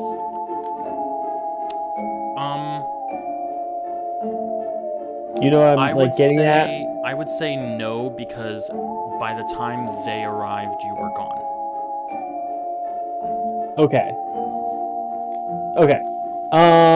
Right. I mean, unless somebody had I meant thought you more were a like- creep at some point, but I think if you were with who you were with the whole time, then it wouldn't have come up. Gotcha. I was more almost wondering if, like, the type that would be in the stands watching So with Hemlock's backstory, right? Oh, no. A patron. Yeah, no. Okay. He doesn't get that vibe. Absolutely not. Cool. Then yeah, Hemlock's just like looking up at him, just like, should I go somewhere else? It would probably be more helpful if you investigated anyone else other than me. I mean, there's however many guests here that were just... I don't even know. I wasn't here. Well, I mean, you should probably help us, right? So why don't I tag with you? Who should we talk to, man? I will be staying here, making sure that this sigil does not wear off and nobody may escape the mansion, considering this is the one entrance and exit. I will not be going anywhere. Okay, I'll bring someone to you. Here. Here's Pinchy. Here's Pitch. Pinchy, did you do it? Did you do? I did not do it. Man, this is harder than I thought.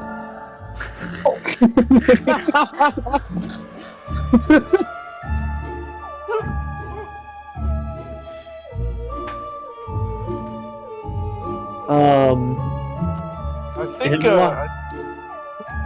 I was just gonna say he looks defeated. Okay, Grisbin? I think Grisbin at this point, since he's just kind of starting to sober up because no more drinks are floating around, so he's getting a little upset. I think he's gonna go talk to his bestest friend in the world, the chef. Alright, absolutely. How does Grisbin approach? Oh, in my old drinking buddy. Long time no see. What's it been? 10 minutes? He rolls his eyes and says, "Indeed, and what a glorious 10 minutes those were." Oh, I'd say so. Speaking of glorious 10 minutes, where were you? I don't know.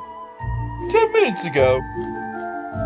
Well, when you weren't yapping my ear off, I was in the kitchen preparing the meal, trying to make sure that everything was perfect for this incredible gathering of all Archmage Ulick's closest allies and friends. I see. Well, since you're my drinking buddy, I guess you're in the clear for now. Indeed, and he rolls his eyes again. That's that. I think that's all Grisbin's got for now. Okay. Pinchy, is there anything you would like to do in the meantime?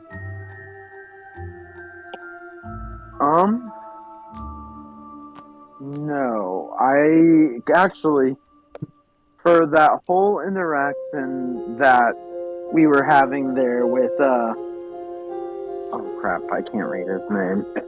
Oh, Justiciar Wargreaves. Can I roll like a perception-y, insight-y roll to see how truthful he would be? Yeah, absolutely.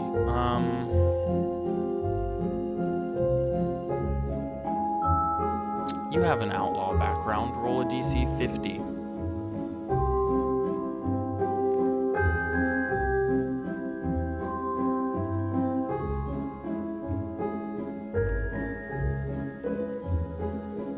All right. Yeah, you can tell that he is telling the truth. He is a very honest man. I'll just nod at him then and walk up the stairs and hang out there for a second. Okay. We will move back to Bud and Bolo here in the bedroom. Is there anything else you all would like to do in here, or anywhere else you would like to investigate? What's going on with Bud and Bolo? I think we've seen everything here in the room. I think I'd rather go out and talk with people, but I'm not sure who I would want to speak to first. Would you like to console with Bud about this? yeah, see who he would like to speak with.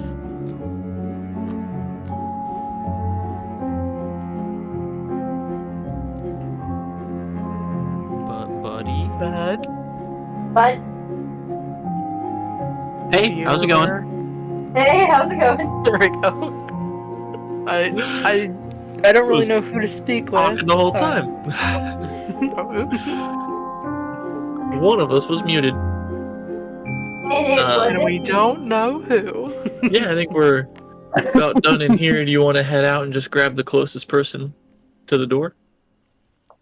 I guess. I'm just metagaming here, which I probably shouldn't do, but if we could speak to probably Agathar, because I don't know who was with him during, like, beforehand. Okay, yeah. You all bump into Pinchy outside the door. How would you three come to the terms of investigating our holy shit, Agathar? Well, I would bring up that I was pretty much with Mayor Montgomery and Lady Guinevere the entire time before the dinner, so I highly doubt it'd be them, even though we did see the letter opener. She has the letter. But anyways, I think Agathar might be an interesting pick to go speak with, see what he was doing before his little show. I will say, as a DM note, those of you who did follow people, there was a period of time in which you guys had left to go to the parlor before anyone else had arrived. So the party was in the parlor before any of the NPCs other than Stratavon and Agathar were in there. So there was a period of Okay. time in which every NPC had away from the party members. Okay. Still, I've pretty much gleaned anything that I could from the mayor and Gwen, so I don't know much about Agathar, so I'd see if we could find him. Yeah, absolutely. You all find your way into the hallway connecting a bunch of the rooms to find Bendel, Agathar, and Mayor Montgomery together. Hold on.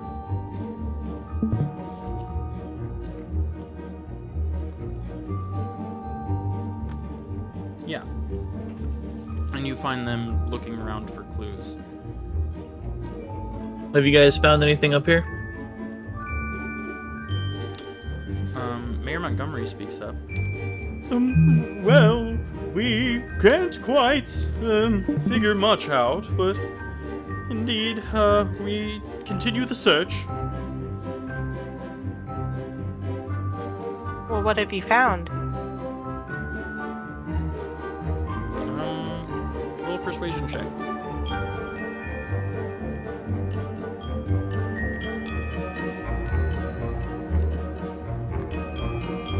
Hold on, I dropped one of my dice. Aw. Don't drop it like Caleb does. Real.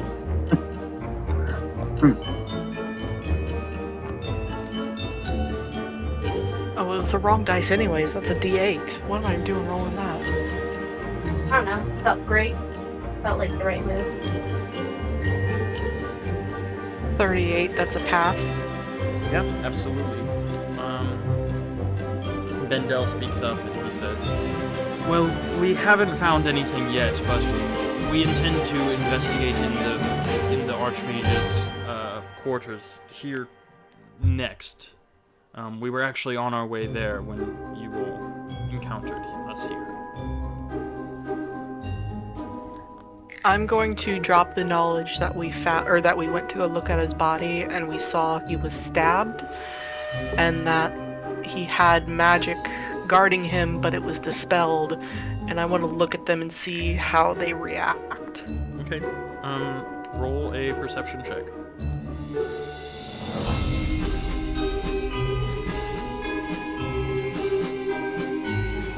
$19. Yeah, all of them. Bendel is completely unaffected. He was the one who discovered the body in the first place. He knows that he was stabbed. Everyone else, what else did you relay to them? I'm sorry. I relayed that it was a stab wound and that he had magic in the room to guard him, but it was all dispelled. Right. Bendel and Agathar both are absolutely unaffected by this knowledge because they live with him. They know that all of this was in place. Agathar seems a little surprised at the stabbing part, but is otherwise unaffected. Mayor Montgomery also reels back at the stabbing, but it was made aware to everyone in the foyer at the time that there were magical and other traps guarding his quarters, so nobody really reacts too much to the information that you share. Okay, thank you.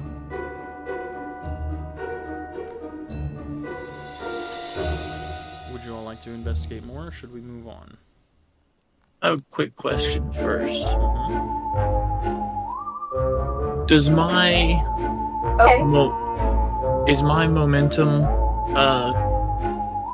ability gonna be in play here? Momentum, was that a level 5 thing? Yeah.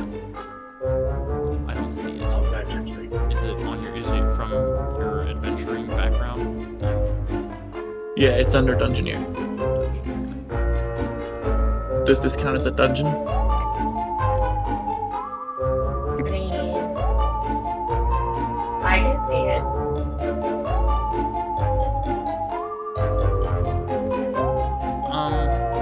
Sure, but like I said, I don't plan on having combat, so I don't think it matters. Okay.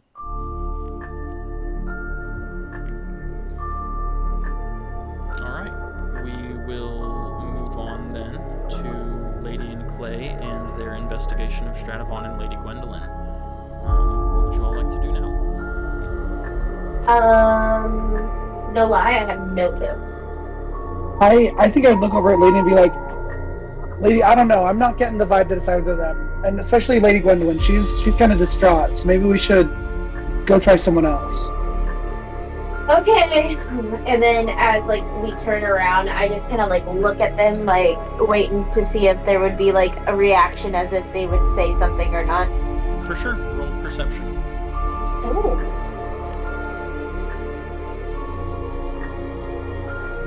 Would you believe me if it was a 6? Nice. Okay. You see that they are doing the same thing that they were doing when you walked in. Stradivon is saying things to Lady Gwendolyn to try to calm her down while rubbing her back, and Lady Gwendolyn is sobbing into her hands. Okay. I am satisfied. Okay. Where would you all like to go? Is there a group of people that haven't been talked to yet? No. I don't remember where everyone is. Chef Scherer and Justicia Wardries are in the foyer with Hemlock and Brisbane, and everyone else that you haven't talked to is with Bud, Pinch, and Roland. Agathar feels suspicious to me personally, so we should go up there. Okay. Okay. What would you all like to say to these fine gentlemen? I think I'd walk and be like, oh wow, it looks like a party over here. Bendel speaks up.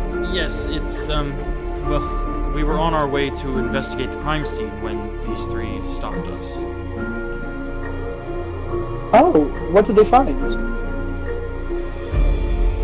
We'll say that Bolo relays the information that she relayed to the Yeah, other pretty three. much. I'm gonna try and tell everybody as much as. That makes sense. Oh wow, interesting.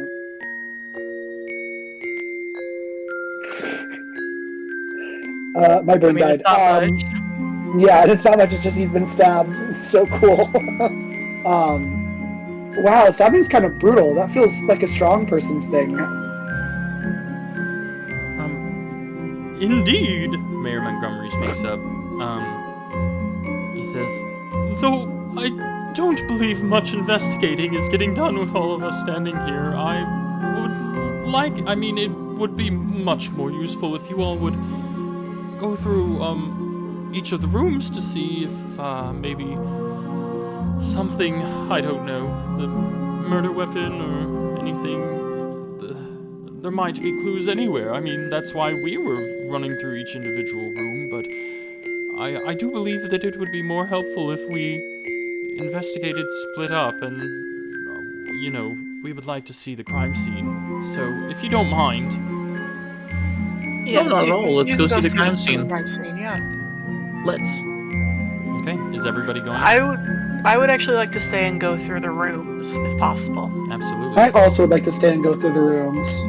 Anyone else? Sure.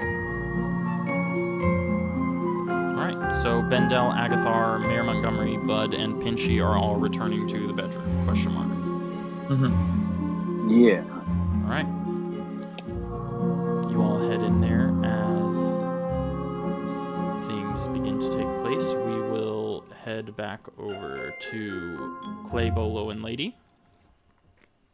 Or rather, you guys just had your time in the spotlight. Let's go to Hemlock and Grisbin down here. Sorry. I completely forgot. So, just question for the game: do other characters know when you use your ability? No. Unless, like, Okay. something takes place that they can observe. Okay, I would like to use my ability Frisk on the chef and Wargreaves. Okay. Wargreaves has on him no, like, held item from Pokemon or anything, but he wears decorated armor that is lacquered with ivory and gold inlays of the Scales of Justice. Blindfolded woman? What? What? What? Excuse The me? Scales of Justice, yeah. Oh, the Scales of Justice. The blindfolded. She's a blindfolded woman woman. has justice. Okay, that makes Yeah. sense. Oh, yeah. I was like, what? He seems to have nothing on him other than his armor. The chef has chef items on him. He has like a tool belt with like spatulas, knives, etc., etc.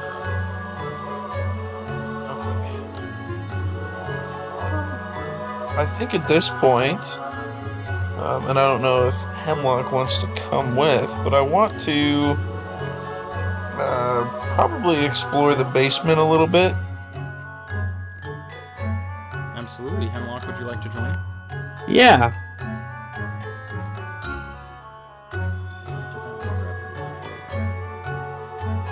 Alright.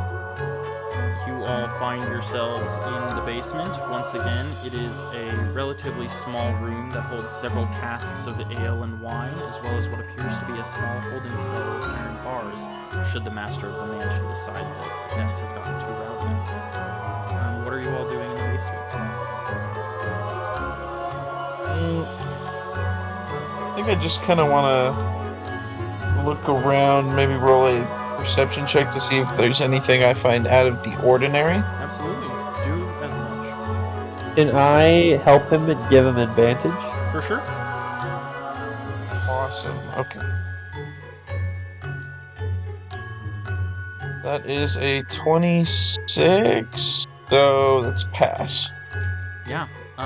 There is nothing of note in here. It is old and dusty. Things seem to be just, it's like a storage room, essentially. And nothing is out of the ordinary or suspicious. Is this the only part of the downstairs? Like, this is Indeed. it? Yes. Okay. This is also Then- the one room that has no clues. It has no... Excellent. Okay, let's skedaddle. You said that there was like a cellar though, right?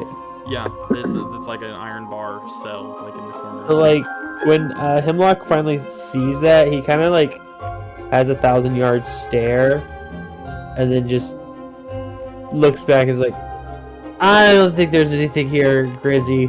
Let's go." Whoa, wait a minute. You're not a big fan of cages. No, I know that nothing good comes from bars. Oh, That's plenty fair. Not that bars really affect me. I could just kind of walk through them. But Oh, I don't know if I ever tried that. Hemlock goes up to the cage and tries to walk right through it. Yeah, absolutely. Roll a finesse check.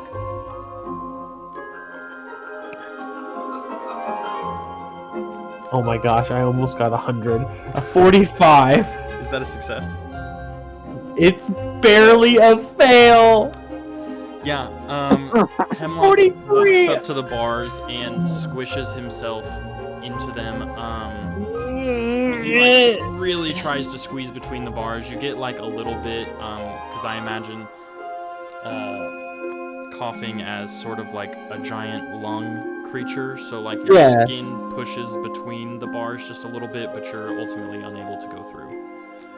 no, Hemlock, like this. And I proceed to try to like just phase through the damn bars. Absolutely. Roll an endurance check. Oh yeah. Actually, do survival. Oh no. I think that's more apt. So I don't know. Yeah, my survival this is gonna be tough. That's a 43, which is a fail because my survival is a 25, as I am a ghost. Yeah, you're still a little bit drunk, and you smack your face against the bars and kind of fall to the ground.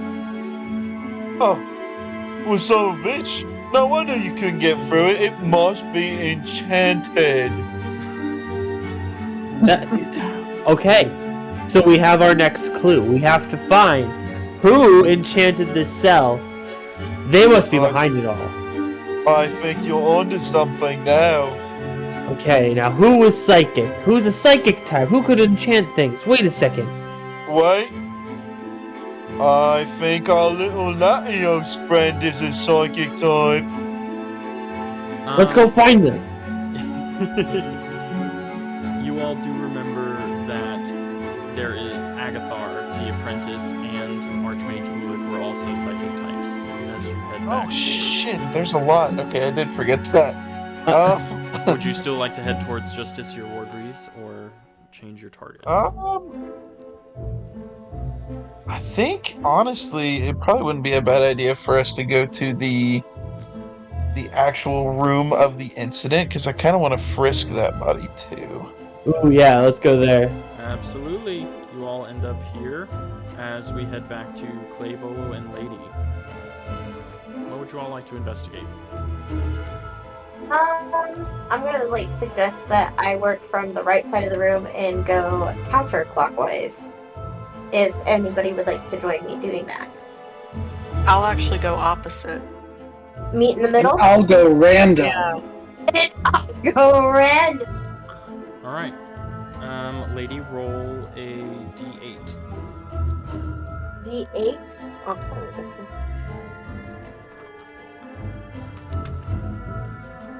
Well, that can't be a D8. There's the D8. Oh, 7! Yeah, the first room that you investigate is just a guest room. It is identical to the one that Hemlock went into. Obviously, you don't know that, but as player knowledge, it's just essentially like a clean hotel room. Bolo, roll a d8. 4. The same goes for your room. Clay, d8, please. A 4. Roll again. Oh no. A 2. Okay. You find yourself in Vendel's room. The room is spotless and simple. There is not much to see here. It almost looks like just one of the guest rooms. You can only tell that it is Vendel's room because it is clearly occupied, and he has a photo of him and Archmage Ulick in their glory days, sat on the nightstand. Wow. And see if he has damn thing. Can you say that again? Can I You just- cut out. Oh, uh-oh. It got really stormy here real fast. I'm looking for like the gem, like just not here. Yeah, absolutely. Roll perception. Actually, roll a DC 65 check. 6060. 65. 65. Oh. I got a 17. Alright, yeah. You look around for the God Shard and do not find it in Bendel's room. Gotcha. There's not much to this room. It's very plain and simple. There aren't really any decorations or anything like that. It's Cool, like just the photo of the two of them in their glory days. correct, and then obviously like his uniforms and just like one or two pairs of casual clothes that are clearly go unused. Lady, would you like to roll another d8? Sure. God, these new dice are very light. 2? Okay.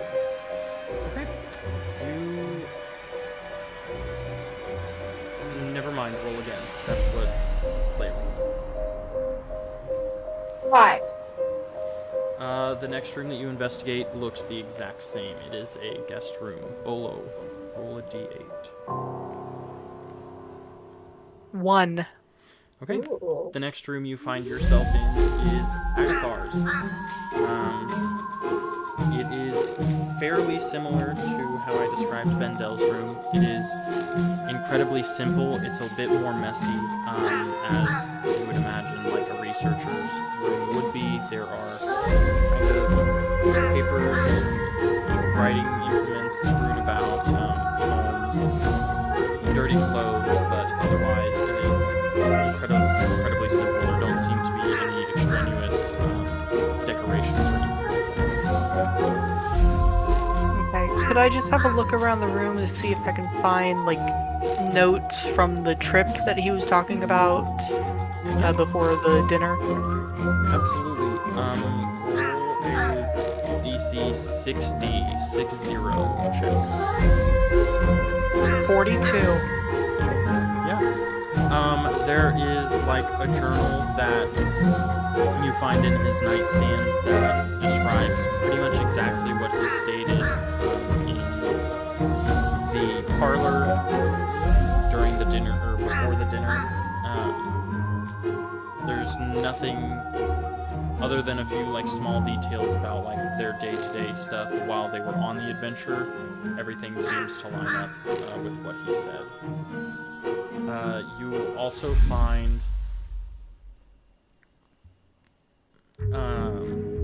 no, never mind.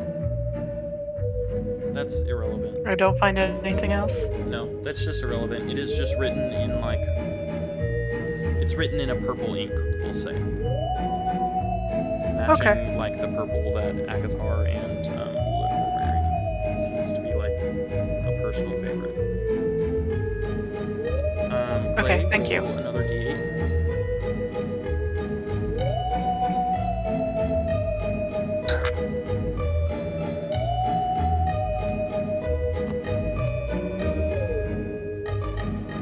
A 6? Did I say that out loud? You did. The next Oh, okay, sorry.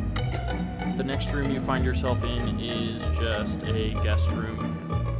There's nothing particularly special about it. We will move on now to the bedroom and the things that are taking place in here. Bendel, Agathar, and Mayor Montgomery are investigating the body, looking at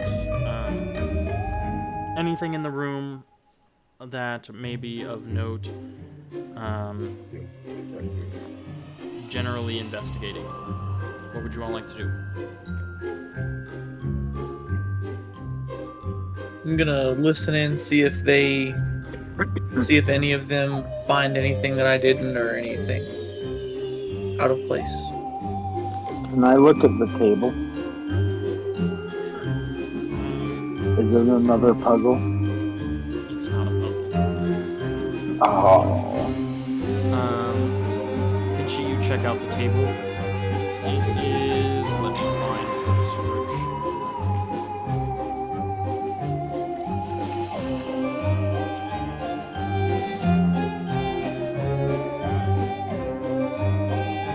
The table is full of stacks of books and a marble bust of Ulick that is wearing his purple hat.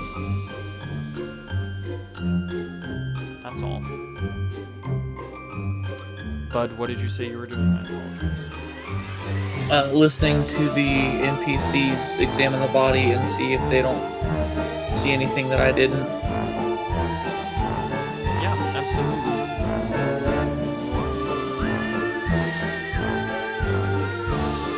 Are you trying to be sneaky about it, or are you just like standing nearby? No, I'm just hanging out. We're all working together on this, so I'm, Okay. encouraging. Yeah, roll a DC 5 perception check. That's just what? Shit. Y'all hear that? I did No. not. 29. But my internet's being spotty. Oh, Yeah, they are just seeing the same things that you saw. The pool of blood, the wand, the broken wand, the pile of sealed letters, the letter opener, and the stab wound. They don't seem to find anything that you have not on the body.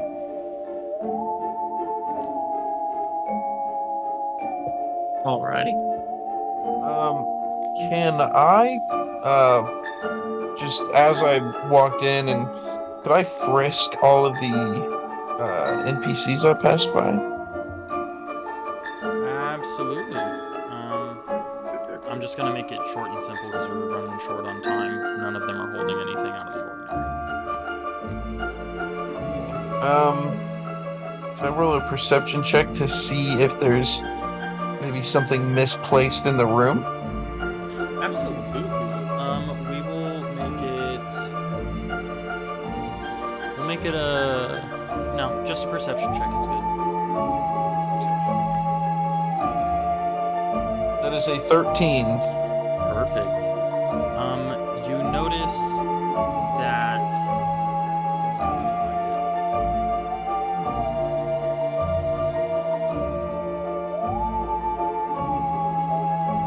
Where the hell is that?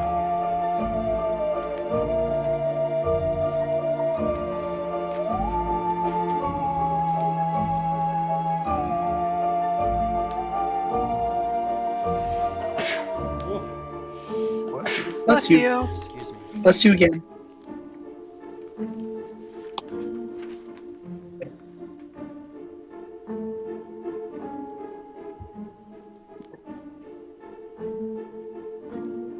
Where, I think oh, where has this information gone?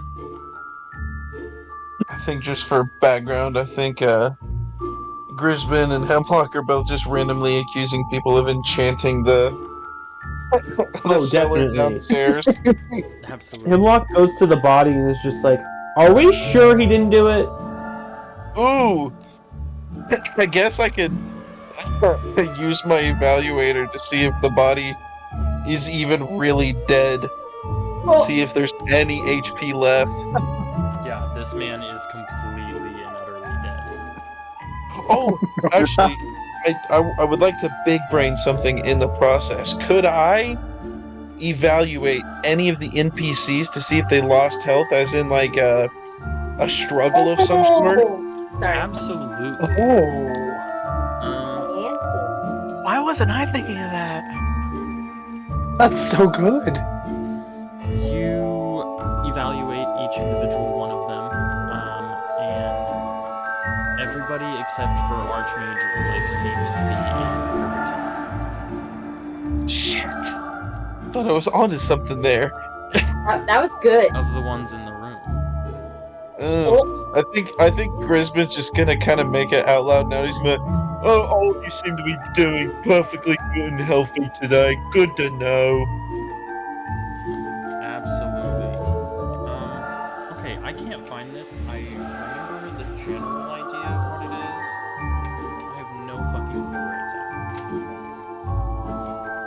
Detected.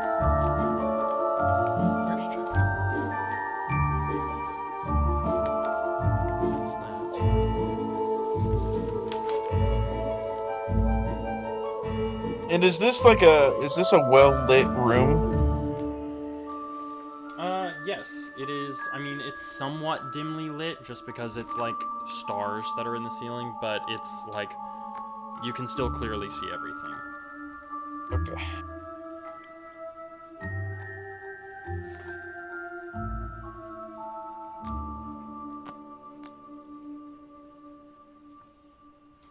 Hang on.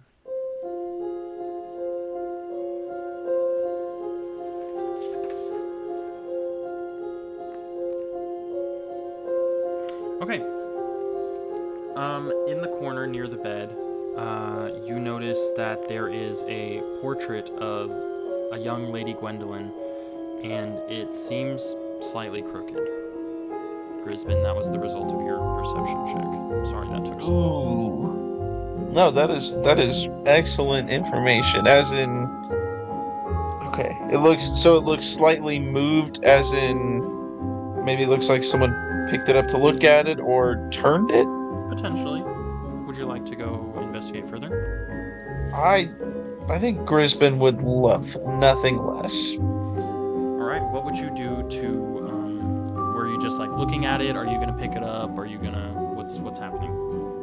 I think if it looks like it was moved, I'd want to pick it up and maybe look on the back side of the picture, or just kind of around the. Is it like on top of a dresser, or is it just on top of like a shelf? It's like hanging on the wall. Oh, it's hanging. Yeah, I definitely want to pull that sucker off the wall. Yeah, absolutely. You remove the portrait of the young Lady Gwendolyn, and behind it there seems to be a safe.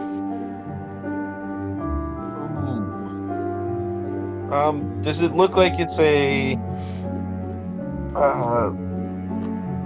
Can I check to see if it's maybe has a spell on it preventing me from opening it, or if it's just a find the code sort of. Yeah, for sure. Roll a specialist knowledge check. That is a 46. That is a pass. It is not sealed by any magical means, but there is a typical lock on it. Okay. I think what I want to try to do is use Will-O-Wisp as like a torch and try to cut it open. Okay, I like that. Roll accuracy first of all. How do I? Okay, So so roll a it's D100. and it has to be 85 or lower. less. Okay. Oh, okay. I see what you're saying. That is a 30. Okay, yeah, you successfully cast Will-O-Wisp on the safe. It seems like it makes the safe very warm, but it's unable to like laser cut through it, as they are just like standing flames rather than like a focused beam, if that makes sense. Okay. Could I, and you can let me know if this sounds ridiculous, instead of using Fire Punch, could I use Fire Finger and use my finger like a laser? You can absolutely try.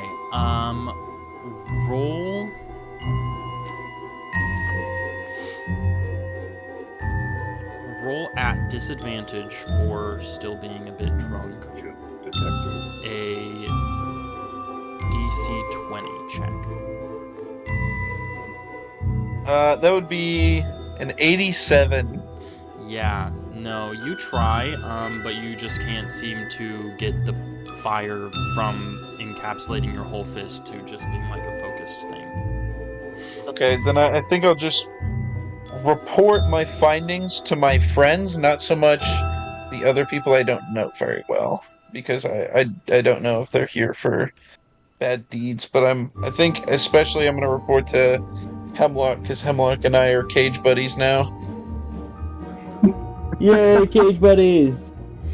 I'm gonna kind of walk over there and go, "Hey, Hemlock, I know it's pretty obvious by now because I pulled the picture off the wall.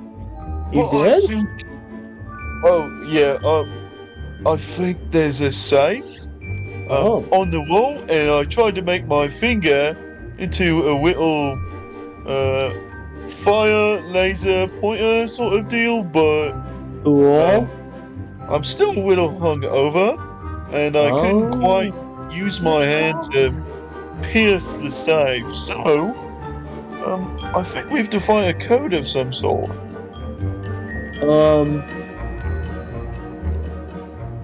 Hemlock looks at him and is like, well, maybe poison will work. And can he try to sludge it? I'm sorry, say that again. I was reading. I apologize. Hemlock wants to try to open the safe by like using sludge to see if the poison. No, never mind. He knows that he's not effective against Nice. very funny if he did. Just spit on it though.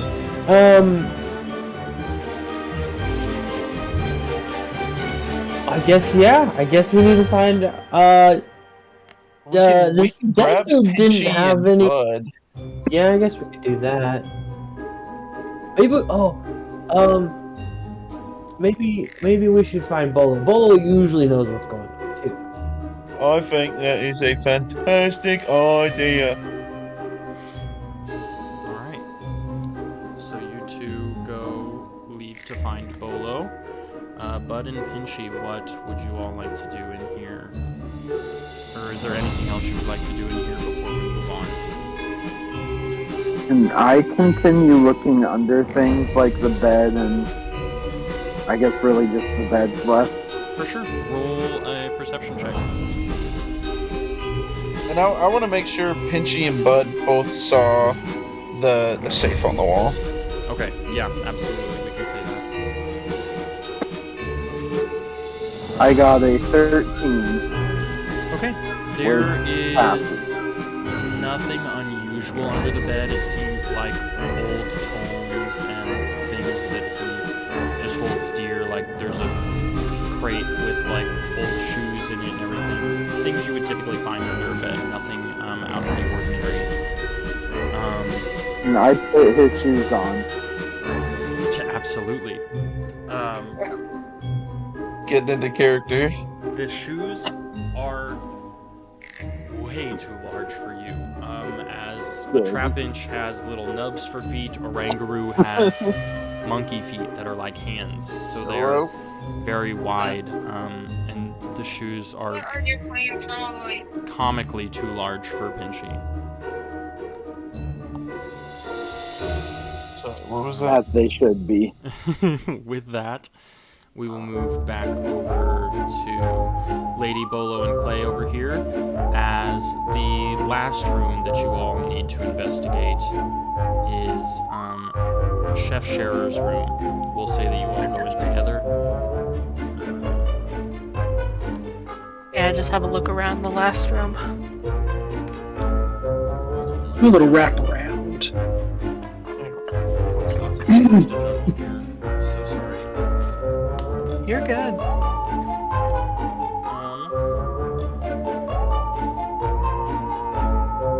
Will one of you elect to be the perception check in this room? I would elect that I do it because I have the forensics kit, which allows me to gain additional information from a successful perception roll. For Do sure. it. Ooh, yes. Let's do that. Do that, and I will be right back. I have to use the restroom.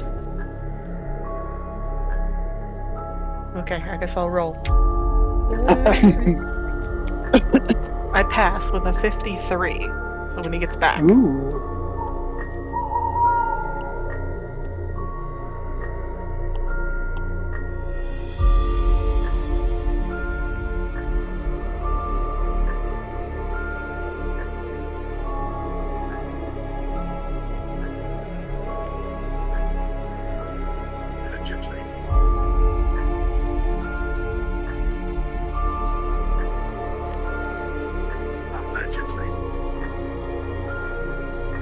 Sorry, I got a Allegedly?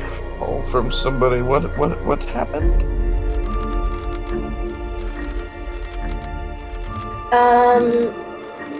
So Not it much. panned over to Clay, Lady, and Bolo. We're in the chef's room and we're trying to perceive what is going on. We're going with Bolo's role because they have a forensic kit. Other besides that, not much from the moment you guys had. Sorry about that. I held it for as long as I could. No, you're Oh, good. you're good. What was the result of your roll, Bolo? I got a 53, which is a pass. Okay.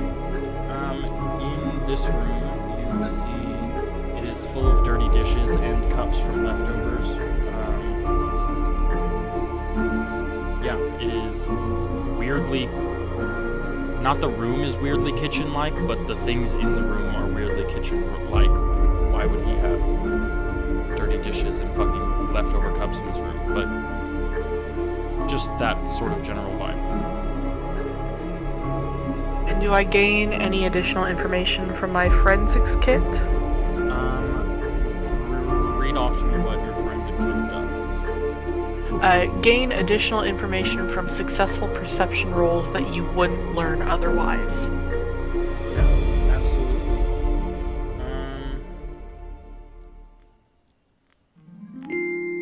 As you rummage through the dirty dishes and the pots and pans and the drawers and everything, you find a dark crystal about the size of a fist that has cracks running through the stone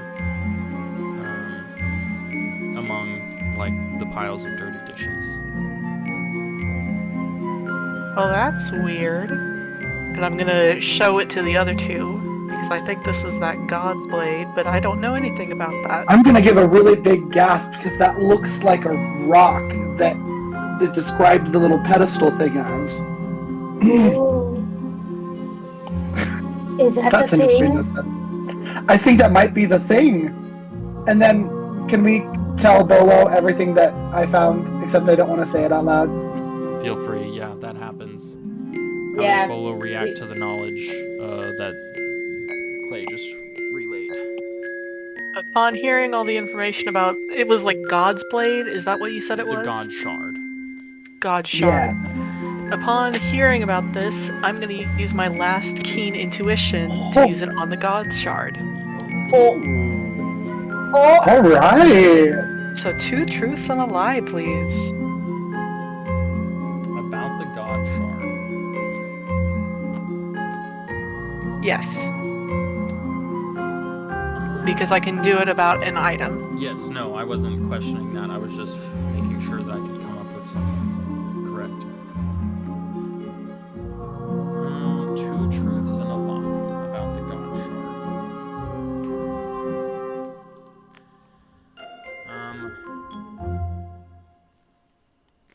The God Shard is a stolen relic dedicated to a nature goddess. The God Shard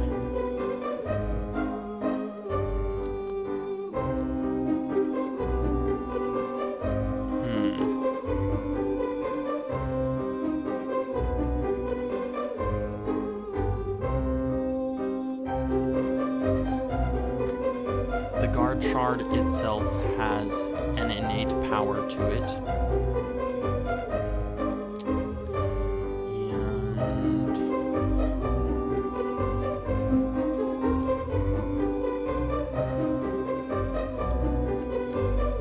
And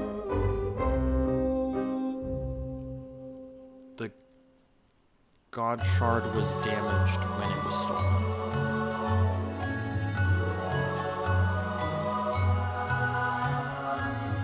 When it was stolen originally, or when it was stolen from the museum here? Don't know. I don't know. Okay, thank you.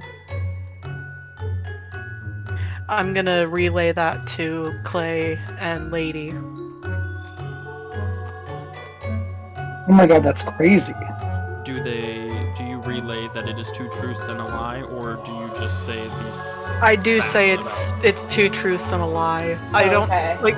We can flavor this later because I know it's getting late, but like, this is just something that Bolo can do now. She knows, like, I know 2 truths and a lie about this thing, and then I just say what you just told me. Absolutely. We will move back to Grisbin and Hemlock as you all attempt to find Bolo? Question mark? Yeah. Yes.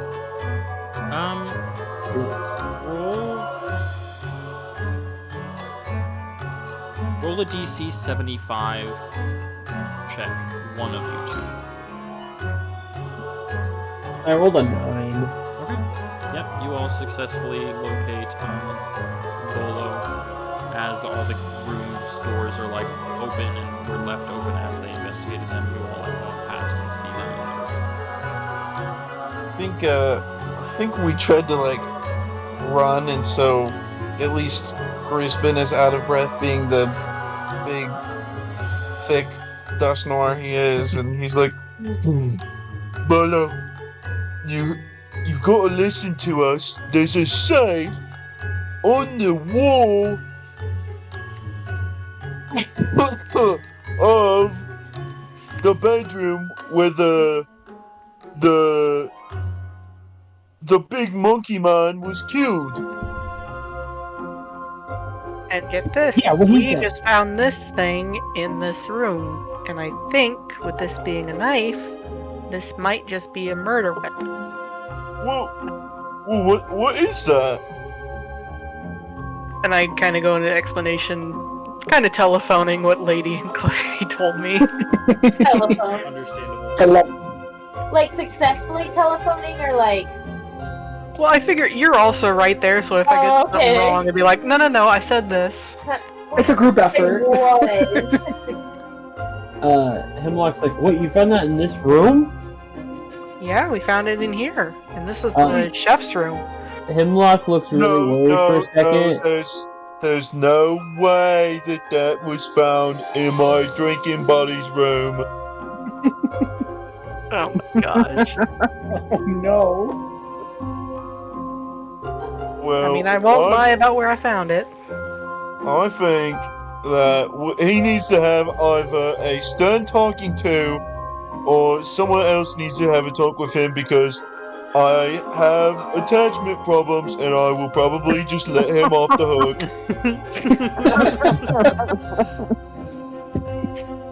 Alright, well, I guess because we found this, I'm gonna leave it with Clay and Lady unless they want to come with us to the safe, because I would be interested in that. I just stick it like. Sorry. Did Grisbin and Hemlock say something about the safe? I apologize. Yes. Okay, Yeah, okay. that's what I ran here to say. My apologies. Continue, lady. I was gonna say I'm gonna take it and then just like stick it in my dress as if it was my sash or whatever, but it like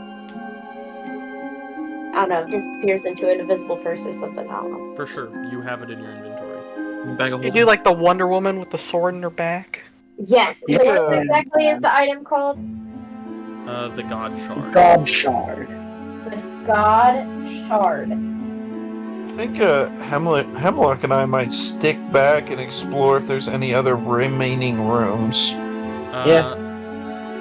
Hemlock goes, oh my gosh, there's this really cool room. It's got a bouncy bed. Wait, can you bounce? Wait. I can float up and down really, really fast to make it seem like I'm bouncing, if that helps your scenario. Oh my gosh, that's what I do. I think we are more than just cell buddies now. What are we? What is this? What Hey, are we? quiet down, we're having a little bit of a romance going on. A little bit. Like the princess Okay. and the pauper. Well, Oh my God. except I'm quite an ugly princess, and you are quite a handsome pauper. Oh my God. Have you ever seen Purple Blush? Your cheeks just go from Oh my purple to gosh. magenta. Yeah. I don't know if Grisbin can blush, because I don't think he's ever been romanced since the time that he has been dead, I guess. So he's just sitting there awkwardly, because I don't think Grisbin can really tell lies. He just kind of states the obvious all the time. So he's gonna be like, Hemlock, are you sick? I think your cheeks are a little pinker than usual. Oh, That happens with poison types. Actually, if we build up too much poison, we don't release it. I just have, I probably need to go. Do a I sludge can suck the bomb poison or. out for you if that's what you want. And Grisbin will just go plant his lips like all over Hemlock's cheek and suck.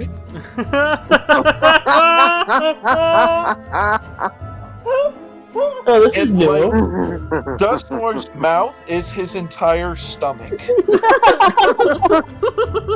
Oh god. He just places Eat like me. what would be a belly button and starts sucking on Hemlock's cheek. Crispin, roll a disadvantaged endurance check. Oh come on. What is going on here? This is better than Heartstopper. You said disadvantaged endurance? Indeed.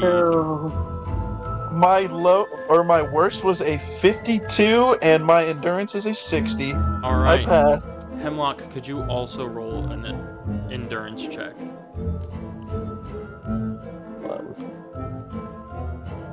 Hold off the table. Ew, that's a bad number. Oh no. Endurance. Oh, that's I a think really that's bad a- number. I That was a think that's a 94. good number. Oh, Jesus. Okay, so yeah, Grisbin, you successfully do not get poisoned by sucking in Hemlock's gas. However, Excellent. you did a little too much, and Hemlock was unable to hold himself in place as he gets sucked into your stomach. Oh! I think I'll just I think I'll just kind of hold him in there and be like, well, while you're in there, you think you could grab me the last of my liquor bottles I stored in there? Let me out! Wait, there they are! Okay, yep, just grab that and then I just like open my mouth and let him just float out. Because I'm 7'3", but I'm mostly stomach. Yeah. Yeah, okay. As all that is happening, we'll go back to Pinchy and Bud and the NPCs here in the bedroom. What would you all like to do? I don't think much is happening in the bedroom. It Can I can. bite the safe Okay. and try and pull the door off? Absolutely. Roll. God, I wish there was a strength check. That is like one thing that I keep coming back to that I wish this. I mean, I guess athletics could You be. could do an athletics check. You're right. 19. Okay. You bite the lock and successfully rip like the keyhole off of it. Uh-oh. It is. Let me see. Out of a 40, so you did like a half success.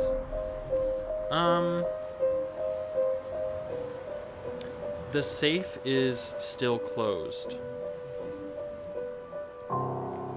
But you did indeed rip like the locking mechanism off. If you were to just like pull on it, it wouldn't open. But there is like a hole in the door. So someone could sneak in the door now. It's a small A very safe. tiny someone. Yes. And if only someone played as Joltik. Can I cast Change Self? Do you have change self? No. Yeah.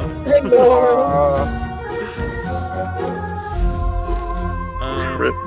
Bud, you said there's not much else to investigate in here. Would you like to leave the room, go somewhere else, or what's...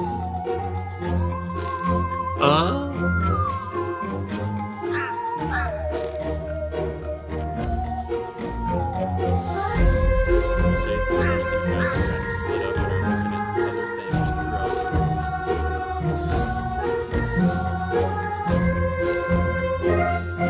I'll head over. I'll have looked at the safe too.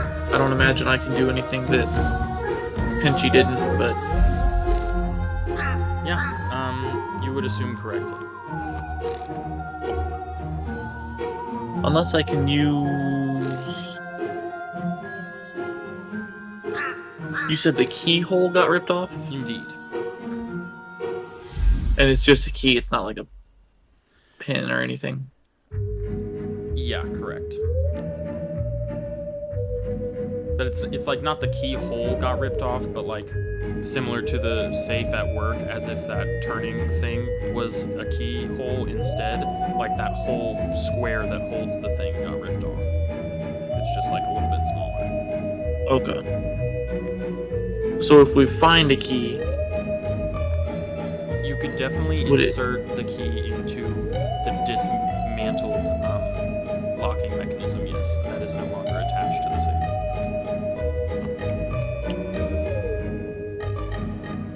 okay, then I probably can't do anything with that.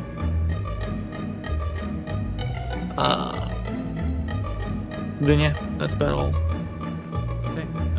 Are you guys gonna stay in this room, or I'm gonna stay keeping an eye on as many of the other people as I can.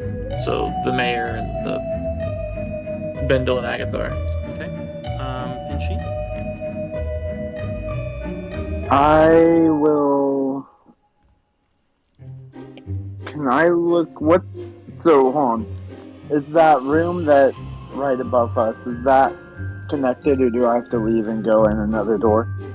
You would have to like leave and go in another door. This is the kitchen. It is only attached to the dining room. Oh, okay. I see. I see.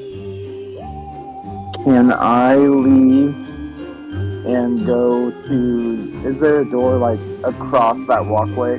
This is the only door in and out of the room. Oh, okay. I mean, like, yeah, if I go out that door and go across that walkway, is there another door on that? No, if it's just to the... Yep, just to the dining room, and then the dining room leads to most other places in And I go to the dining room and see if there's anything that we might have missed in the dining room. Absolutely. I'll just make it quick since it's almost 10 o'clock. Like I said, we will be going a little bit later. Sorry. There's nothing out of the ordinary in here. The table is still set up. A couple of the drinks were like knocked over whenever, and the chairs also were knocked over when people like abruptly stood up, etc. But there's nothing of note to the investigation in the dining room. All right. Okay. Anything else, or should we move on? Go ahead and move on. Okay. Moving on does put us back into the bedroom. Wait. Did you guys say you were going to go talk to somebody, or what was the plan? I forget. I was gonna head to the safe.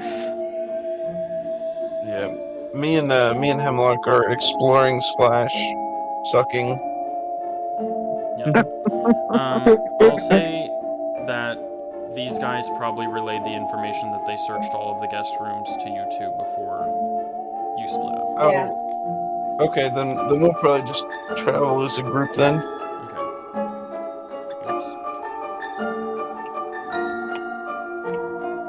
Oops. Sounds good. As you all head towards the bedroom, we will pan back over there.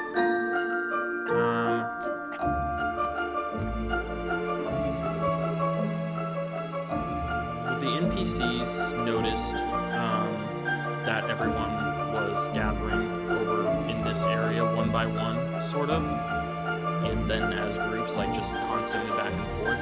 So the NPCs have headed over to the safe and are investigating it. Agathar goes to look at it, and you hear Actually, Bud, roll perception.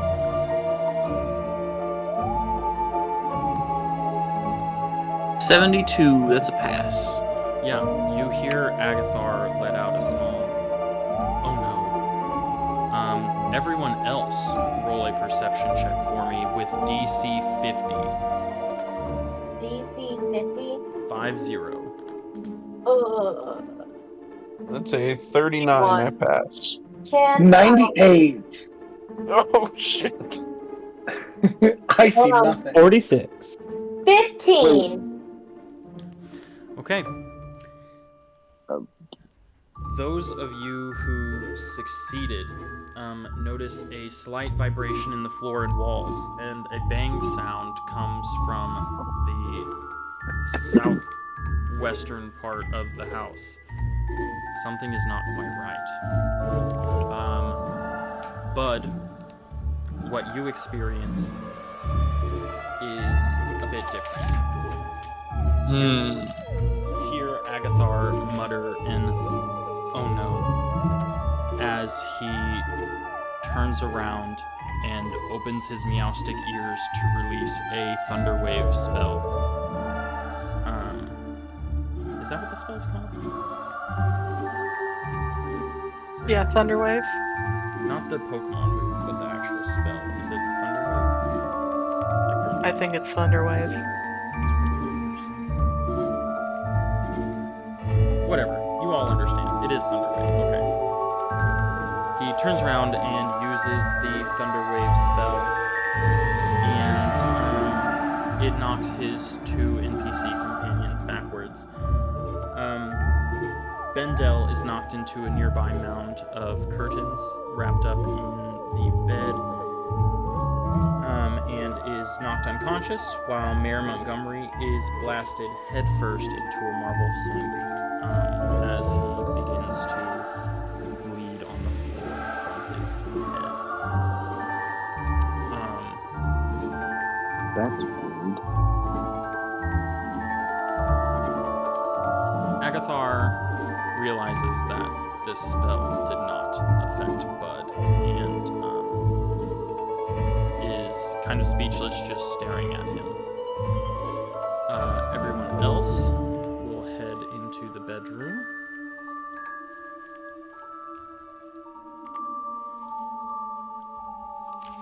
As we move on to chapter 4. Yippee! On to what? As you enter the bedchamber, an eerie quiet hangs in the room. As you maneuver over the bloody rug, you see in the corner, or rather, you see Agathar over by the safe, with the 2 bodies laying around on the floor, surrounded by dark green scorch marks. You see Mayor Montgomery laying against the sink, bleeding from his head, and Bendel wrapped in a mound of curtains up against the bed.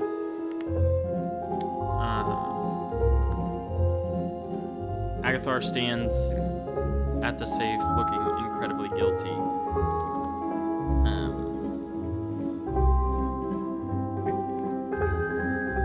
Yeah. Hey guys, good news, bad news. Good news. Pinchy broke the safe, right? Indeed. Good news, Pinchy broke the safe. Bad news, Agathar's upset about it. Agathar, can I ask you a question? Can I ask you a question?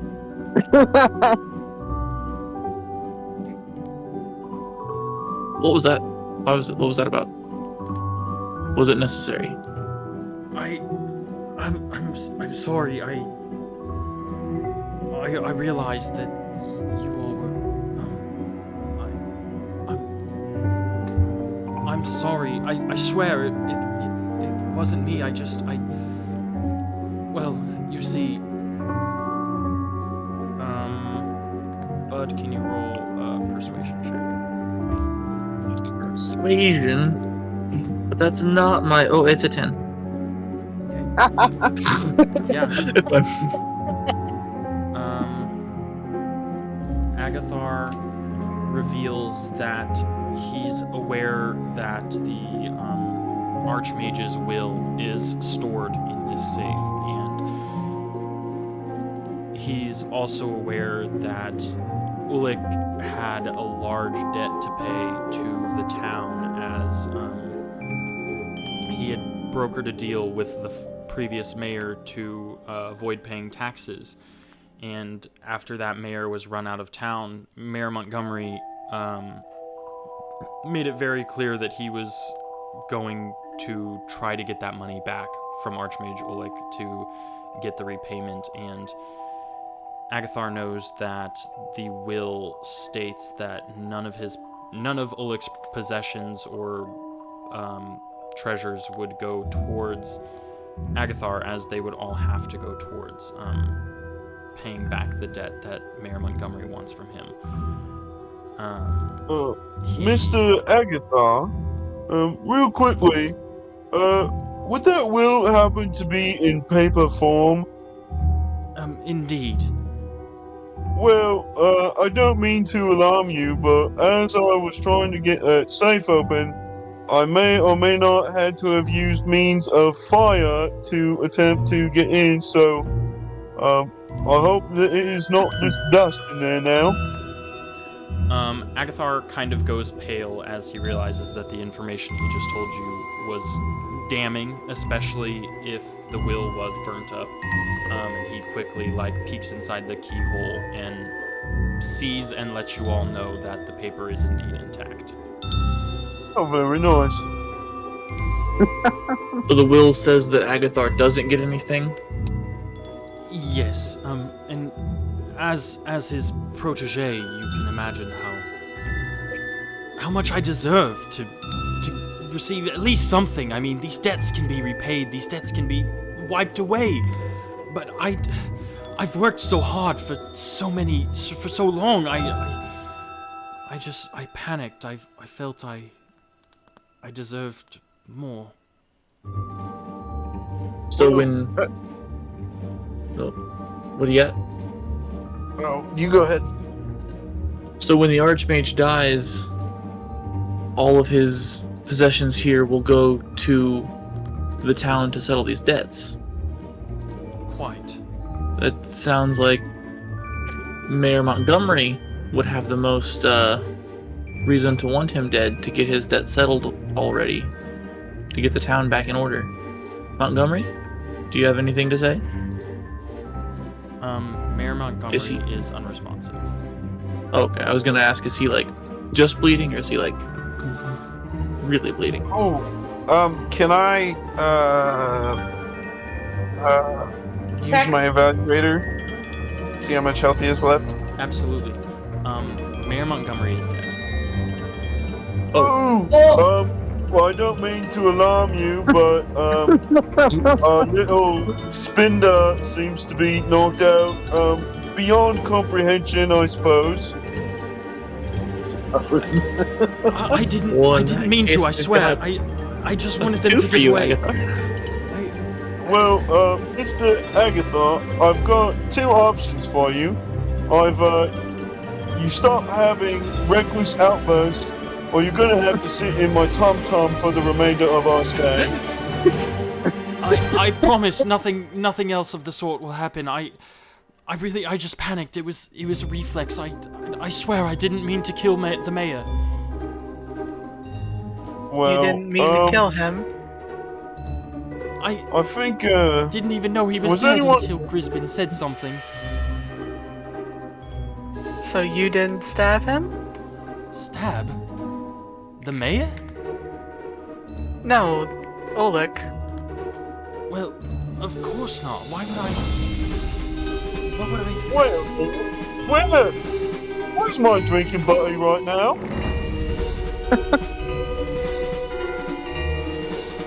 Nobody knows. Nobody's seen Scherer other than Bud, Pinchy, and you and Hemlock, who were in the room with him last. Is, Wargreave still over by the door? Did we see him down the stairs as we were coming in? Can I peek out and call his name? Yeah, absolutely. I was gonna make you roll a perception check to see if you saw, but you guys can absolutely call for them. Chef Scherer will show up in the room and state that the Justiciar didn't want to leave his post, so as to make sure that nobody escapes.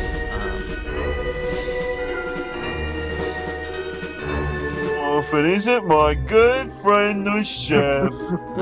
Friend Listen, indeed. I don't mean to alarm you, but there's been some conniving going on, and somehow, someway, I think a little rock has appeared in your sleeping chambers. Rock? What rock would I?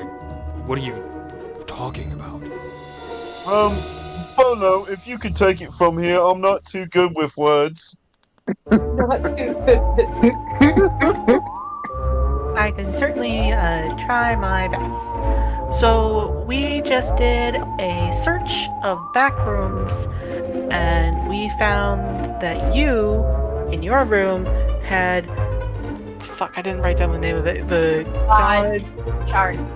the God shard. You had the missing God shard in your room. Do you want to explain how that could have gotten to your room? I'm standing behind Bolo and I'm like digging in my dress, and then I pull it out and like kind of show it off like close to my chest, like. Hey, Caleb, real quick. That tome that I read earlier, did it say the God Shard was destroyed, or was that something else that was destroyed? The tome you read earlier. Elaborate. In the laboratory? It said there was some kind of gem or rock or something that was found that was like powerful but was destroyed or turned into dust or something. Yeah. It stated, in the Grand Garden Temple of the South, recovered a dark crystal. Must have been valuable, as the priests were willing to sell their lives to protect it. Extensive research has been done on the crystal in an attempt to harvest its power. Unfortunately, nothing was able to be extracted before cracks began to form, and it was reduced to a trivial trophy. Oh, okay. Hey, that crystal's really powerful. Oh! And I just stare at it and I tuck it back away. Well, Do you want to explain Mr. why it was in your room? I have no idea. What even is that? Now, Chef, let's not start fibbing. I'll put you in the belly. Roll persuasion. Jesus. Let's see. I want to see where this goes. You said persuasion. I got a 32, and my persuasion is a 35, so that pass. Ooh. Chef Scherer looks around the room and appears to be somewhat panicked. He's kind of backing up against the wall as he says, It was. Well, you see, this belongs to my goddess. This god shard was never meant to be stolen. It's incredibly precious to my entire religious group. I mean, everyone protecting it gave their lives to try to stop it. It deserves to be where it was taken from. That's all I have to say. Well, I have one question to ask you, Chef. Where were you approximately, I don't know, right before we found out that the Archmage had been, damaged? I already told you I was preparing the meal. Is there anyone who can, concur that story? everyone looks around at each other and kind of mumble, and they're like, no, I was in blah blah blah room. I don't think anyone was in the kitchen. Well, Mr. Chef? Of course no one was in there with me. Why else? Why would I allow any imbecile to be in there when I was preparing such a prestigious meal for my master? Well, if he was your master, and you are just in an area where you are very handy with the knives, and it just so happened he had an ancient god artifact that you wanted out of his hands, and now he's dead, I think you are a prime example of a suspect.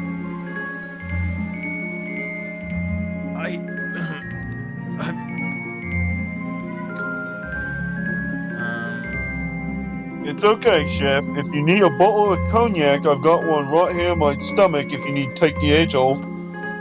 He makes a run for the door.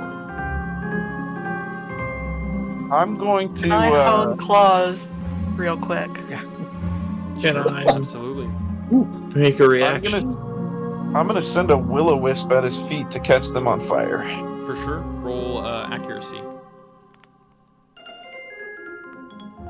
There's a 79, which is a pass. Okay, absolutely. He gets his feet burnt by your will-o-wisp. Bolo, you successfully catched your home claws. The burn does not stop him from running. He continues as he makes his way towards the exit. I'm gonna fly after him while shouting down at the just here. Stop that man! I will also take Chase. Stop my drinking Wait. buddy! Not you, Chase. I'm just gonna try to stop him with my psychic. I think Lady was just a bit too late for that, as he was Yeah, already okay. like running. You all come out to the foyer to find Chef Schurer in the hands of Justiciar Wargreaves, as Justiciar Wargreaves speaks up and says, Now what is going on? Hey, why'd the Archmage and the Mayor join us? "Oh, Come on! because He brought their dead not bodies. paying attention." They're just dragging them out. Wait, they have Drama's to happening. We have to see too. this. We have to see this. Stop Well, that, Chef. I'll have you know, Mr. Fancy Pants Wargreaves with your nice shiny armor, that the chef here, we think he killed, the monkey man.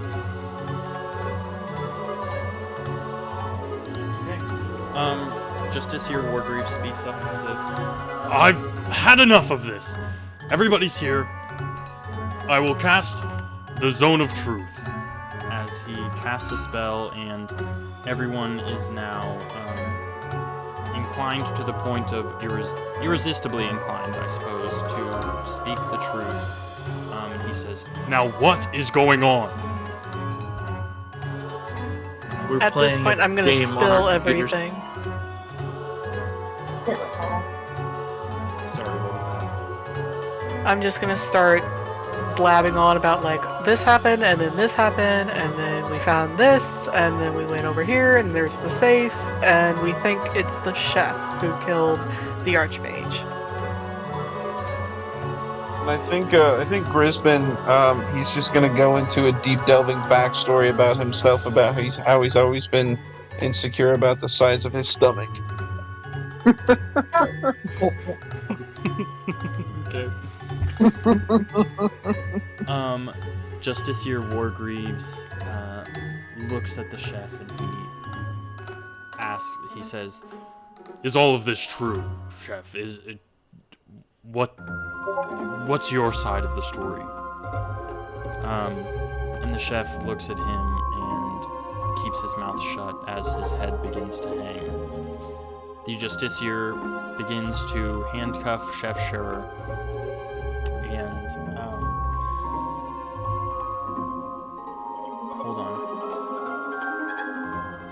As a dim light faintly shines through the blackened windows of the manor, you all blink.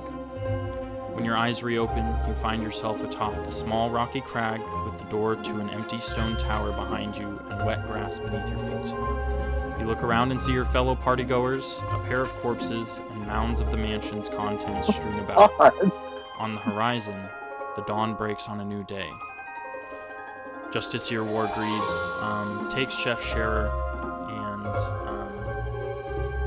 and takes him to jail for what you all believe he has done. And I must congratulate you on successfully solving this murder mystery.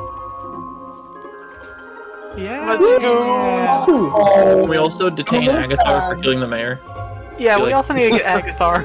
You all didn't say anything about That that. did- I that would did- talk yeah. about it. no. Me and Bolo have been Yeah, texting separately from this chat the entire time about Agathar. If the Justisar starts to like leave the area. Like, hey, also Agathar. Can I just stuff Agathar in my belly?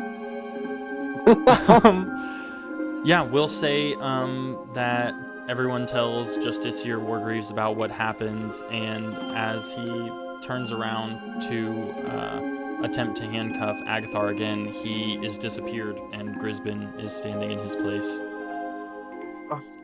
Well, I don't mean to alarm you, but it has appeared that our friend Agathar has teleported to an ethereal realm known as Magut. It's a offlandish country, and I don't think you're going to see him ever again. All right, and with that, we shall conclude the session. Agathar lives the rest of his very short-lived life in Grisbin's stomach as he slowly drinks himself to death and starves after whatever is in Grisbin's stomach is no longer enough. It's just alcohol. Yeah. So he starves. He starves, and Grisbin is probably absorbing his life essence as he's in his stomach anyway. I'm pretty sure Hemlock's poisonous gas that I didn't get poisoned by is still in my stomach. Yeah, It is. a lot. Agathar had a terrible, terrible fate, and he is definitely in hell right now. As Chef Scherer, the one who killed Archmage Ulick, is correctly accused and sent off to live the rest of his life in jail. The God Shard was returned to, I suppose, wherever it came from. Or no, it was returned. Mayor Montgomery's dead. So Yes. the Archmage's fucking stuff was all given to whoever was newly elected to the mayor position. All his debts were paid. Agathar is dead. Bendel Agathar all does along. something with the rest of his life. And everyone leaves happy, except for the dead people and the chef. And somehow I still have the stone. No, the stone was returned to... Disappeared? Oh, okay. It was returned to whoever the new mayor was elected. Justice here Wargreaves essentially took everything that was owned by the Archmage and put it towards the town to repay the debts that were owed. And Oh, okay. That makes more sense. congratulations, everybody. Would you like to know how he did it? Yes. Yeah. Yeah, why not? Probably. He had taken the spell render, the knife that was in the trophy room that Bud investigated, and used that to get rid of the traps. Bud didn't investigate further to find out that the one charge that it had was used up. Oh. Oh. I wondered if that one was it. He used that to get past the traps, and he used Wild Shape to get past Bendel, who was in front of the door the whole time, to get in the room as well, to stab Archmage Ulick for stealing his goddess's relic and for killing his brothers in faith. Oh, because that spell render, it attunes to someone who hates wizards, right? Indeed it does. Fuck, I should have caught that. Should have just chased people around and see if it attached like a magnet. Nobody investigated the trophy room. Because the god shard was missing already. So true. So true. Why would we look at the scene of the crime? Well, thank you all for joining me today. I had a blast, and Yeah. I hope you all did too. Yeah, I appreciate you guys letting me join for the session. I had a ton of fun. Absolutely. Good, It was glad. Yeah. fun having you. It was super fun. Hell yeah. Cole may or may not return in future sessions as NPCs or what have yous, depending on availability and what will be planned in the future. But we Alright. can indeed call it here. Okay.